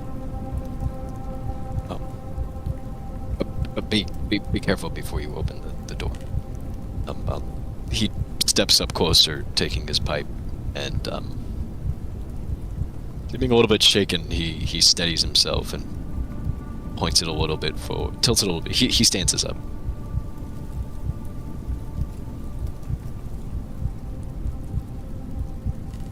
How heavy is the door to open? It is like 130 pounds. I put my weight behind that door as I try to just shove it wide open. Is it like one of those doors that are like very creaky and there's like a lot of friction between like the floor and ceiling? God damn it! Yes, let me out here. Jens would flip his pipe and put the non-magical end of it to the door as he began assisting with his pipe, You just hear putting his from- weight behind the pipe. You just hear knock again from the ground. As the door would screech open, that metallic scraping against the ground, the stone beginning to send sparks against the floor as... Oh, 7.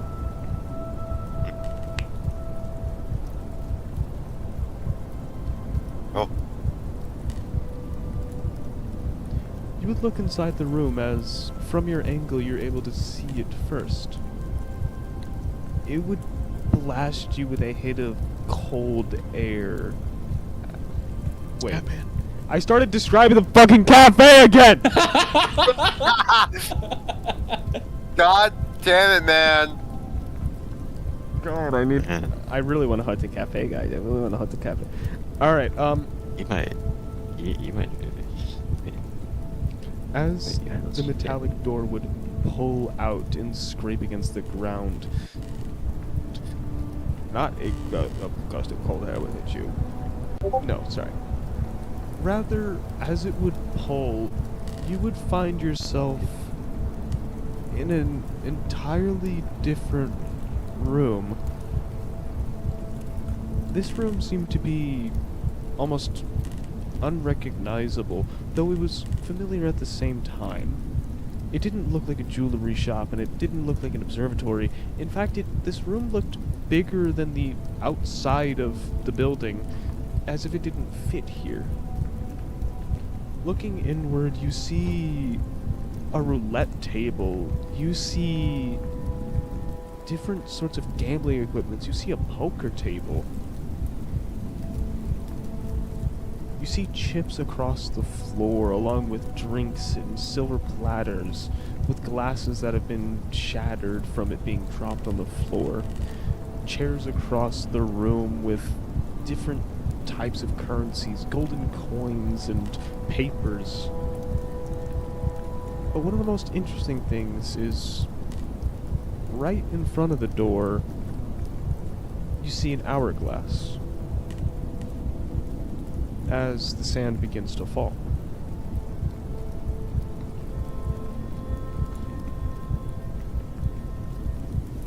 He gets up from his position. Starts walking around this room. I'm assuming, are they with me or not? They are still Okay. with you. Yeah, you are all three seeing this. If you're gonna go into that room, I just took a self-sanity roll. Jens grabs you by the shoulder. He's like, "Wait, don't. That's not right. That's not right. That's not." He tries to tug you backwards. Don't go in there. Don't go in there. I like to do a sanity roll. You may do a sanity roll. As you hear Alright. a I would also knocking like to do a outside. sandy roll. We hear it knocking outside. Okay, in the middle of this, Jens also snaps his head to look over toward the door. Yes, this is -8. Well, 60. well, Oswald, you roll a negative. You have a negative 10 out of 20. oh, sorry. I thought I was double. No, it's 1. No, no. Never mind. I thought it was doubled. I thought this was doubled. Yeah. What? Your negative Yeah, multiplier Oh, is negative. doubled. negative multipliers are doubled. Sorry, my brain. Yeah, so Yo, I'm a negative multiplier. do you know how Yeah, your body counts are negative Hey! integer. Hey. All right, I'll allow you guys to dissect your own insanity rolls. He doesn't stop. He keeps going. He doesn't heed wait, your words. Barely holding on to their own conscious of sanity, he would forcefully tug 07 back, trying to listen for what Jens is trying to say to him before it's too late and something shitty might happen. You Jens see- would look over to B and point over. He's like, hold him down. Stop him from moving. I'm gonna barricade the door. As Jens hops the table to go find something to barricade a door. You would see 07. You're pushing me back, right? No, I like tugged you backwards. My head hits the back of the counter as I just go unconscious.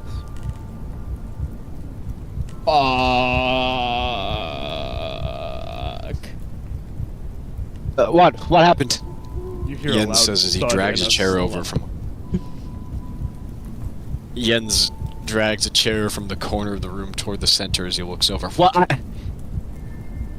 I might have pulled a little too hard. Just set him Mad down. at me. Come over here and help me. Get that door shut. Okay. Jens gets a can I little roll? bit more. Can I roll? I the, think. pressure raises.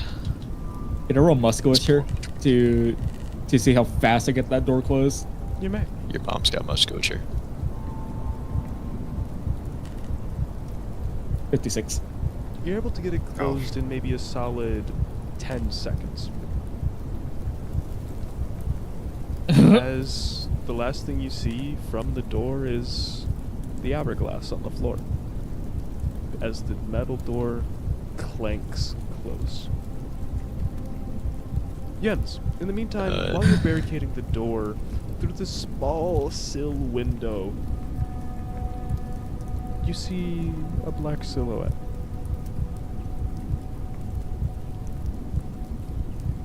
Yeah, so Jens sees this and completely freezes in his tracks. His eyes go very wide. I don't want. Yeah, Jens. No, he's not saying that in character. That's literally me out Oh. of character. This fucking guy. couldn't This tell me 'cause fucking how- guy. Impressive was sorry. You don't understand. He knows what he's fucking doing, and he's doing it anyway. Jens. Yeah, Jens is just staring at the window. He's stopped in his tracks, but he's white knuckling this chair into the door. It's like he's not even holding it as if to keep it in a barricade. He is starkly planting it into the door. Gandor, when are we gonna do that arm rest?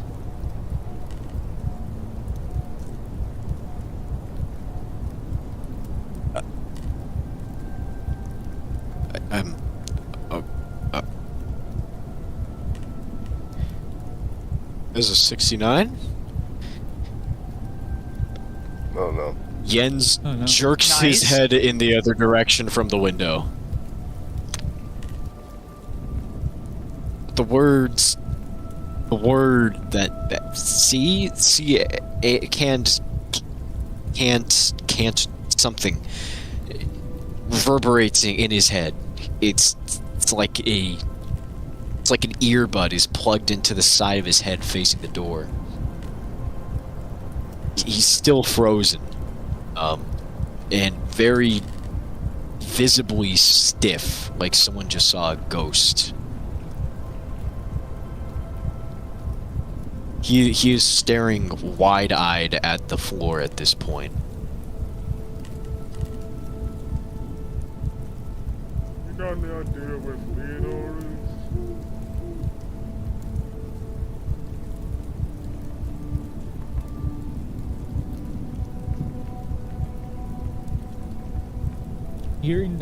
Hearing B's own palpitations of his heart just beating after that whole ordeal where Jens basically directed B to do as he says, commander style, and kind of knocking out 07 in the process. He's at a daze of what the hell is going on with Jens and why he acted such a way. Jens, what the fuck? What happened?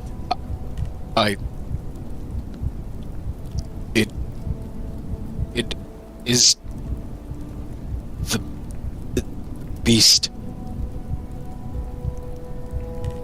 Beast? It is merely another illusion. As they stated before we began, we would do best not to trust it. Are you trying to infer that it's like, I don't know. Like, wait, would I be able to hear those in the distance also? You would be able to pick up a couple words, but most notably, you would pick up.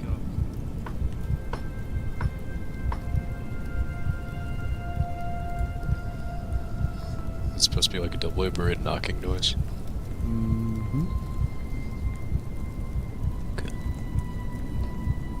Hey, fellas. I Bye. don't trust that. 07 starts to regain consciousness from his head being shoved into the back of the counter. He looks around. Are you still white knuckling? Still afraid? Yum. Yeah, very clearly still afraid, very clearly white knuckling, but the random talk about, like, speaking as if he knows, talking about a beast of some sort, it stops after a moment as he shakes his head, blinking 3 times. Looks. God. And he sputters as his head turns over to look towards you, his mouth open, his eyes wide, completely befuddled. 07 looks at you and knows you're in trouble. You're afraid. He gets up, like how he did before. He vaults over the counter and pulls out his lever action shotgun. What did you... I'm not gonna question. I love.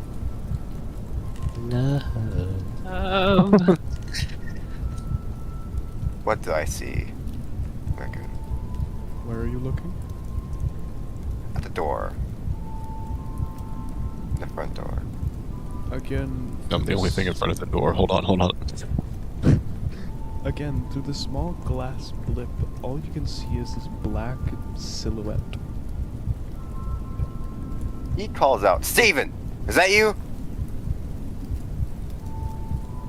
Ah, it's me, your best pal.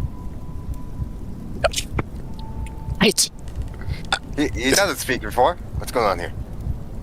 Can I roll for attention just to see if I picked up anything else aside from the constant knocking and the like scattered wording? There wouldn't be noises beside the knock and the words. Okay. He would holster a shotgun and go out to meet Steven. You're advancing toward the door. Yeah. You trust Steven. Steven never does Polyons. that's wrong. Yeah? I have a question. What's up?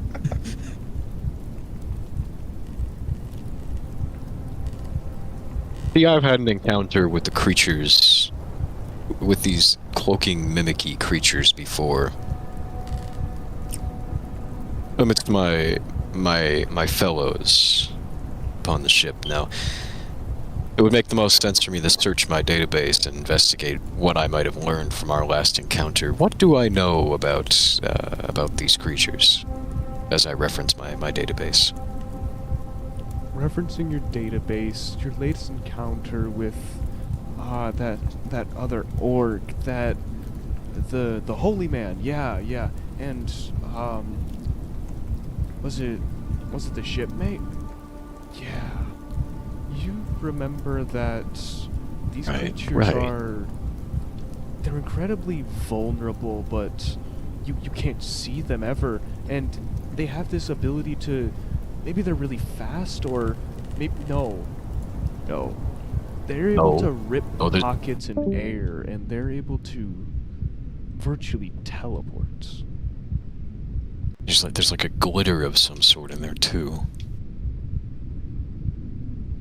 As you go to approach the door, you see Jens plant the chair and throw his arm aside as to block the rest of the door, before starkly looking to you.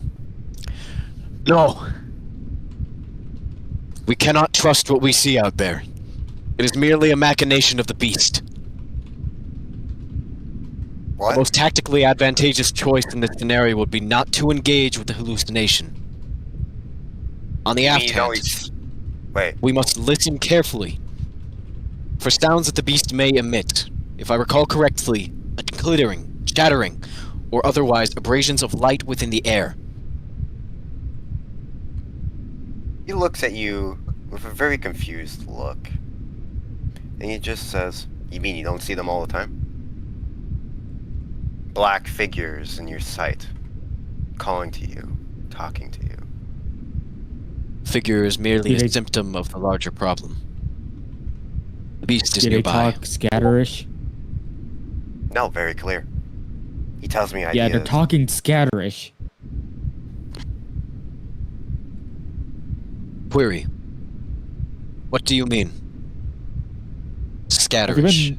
Have you been noticing they've been repeating the same words over and over again? And Indeed. I don't know.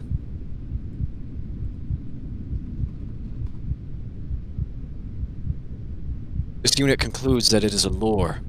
They're trying to pull us in. As I stated before, our most advantageous move would be not to listen.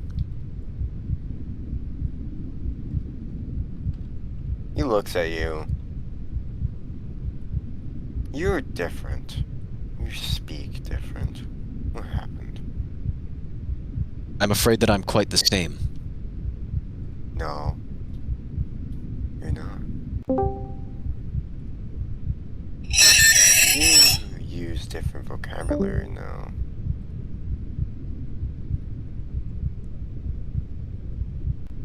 I assure you that this unit is perfectly capable of providing in the current situation a proper tactical assertion. And on the aft hand, furthermore, this unit is unable to be affected by such hallucinogens that the beast may emit, unlike you. Yum, I have a question for you. I have a query, as you would say. Are you really human? Jens tilts his head at you.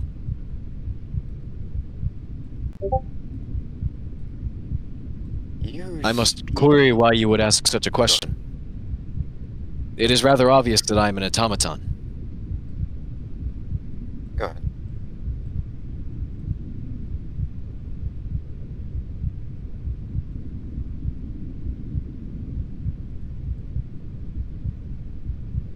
However, now is not the time for questions. We must find a proper way to escape the current situation. Or form a perimeter with which to face the beast. The beast, you say? Jens's eyes land on you starkly, almost more confident than you had seen this gentleman act in your entire time having met him. That nervous little guy on the muddy beach, that 6'2" guy who looked like he was looking up at you and 5'11", and it could now possibly be standing at like 7'2", fully armored with the commanding gaze in his stare. He meant business, and he stood behind what he said. Oh, Yeah. Seb- Can I say something? Go ahead. So Jay, so what I'm getting from this is you're talking like the automaton. However, you're still in Jens's body. Jens has taken on an entire tunnel ship at this point. Okay, His stance that's what is I far more thought. collected and a little bit more robotic and forceful in his movements. Furthermore, he is speaking entirely differently, more collected, more bluntly, with a lot bit less color. Vocabulary you're not familiar with him using. Yeah. Jens, Go ahead. is that?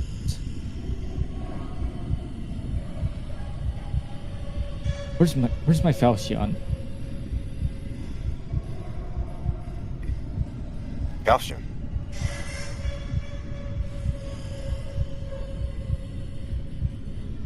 Jens's eyes would dart over to you. Where? This unit is not familiar with where you left your weapon, but you would do best to collect it as soon as possible, or find another one. Yes, so. This time, the tapping was against wood rather than metal. The door is metal. The door is metal. Okay. It's beginning to tap on the boarded windows.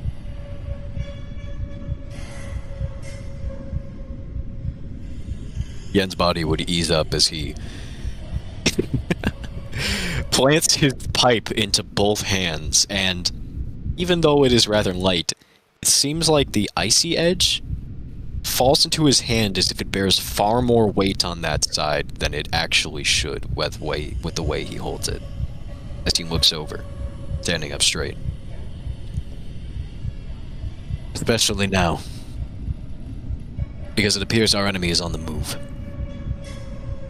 You see 07 do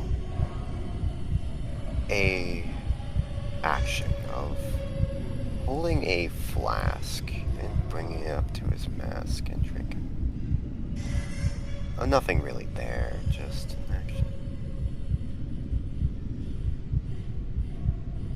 Fellas, Puts it back. it's cold out here. Why don't you let me in for a drink? On record, can I tell where that's coming from? Direction. Directionally, well, sounds like to like roll it's for it. outside. Roll specifically where outside, which window? You can't exactly tell. It sounds like it's coming from more than one.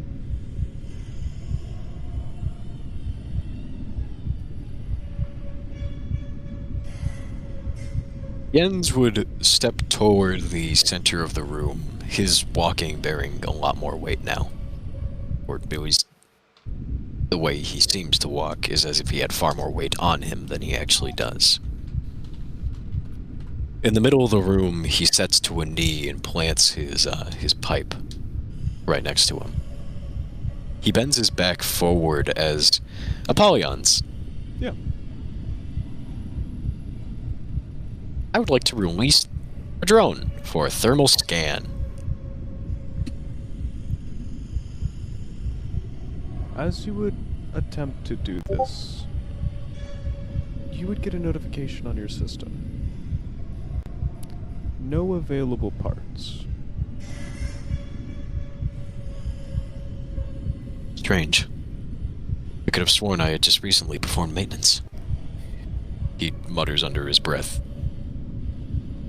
You doing okay back there?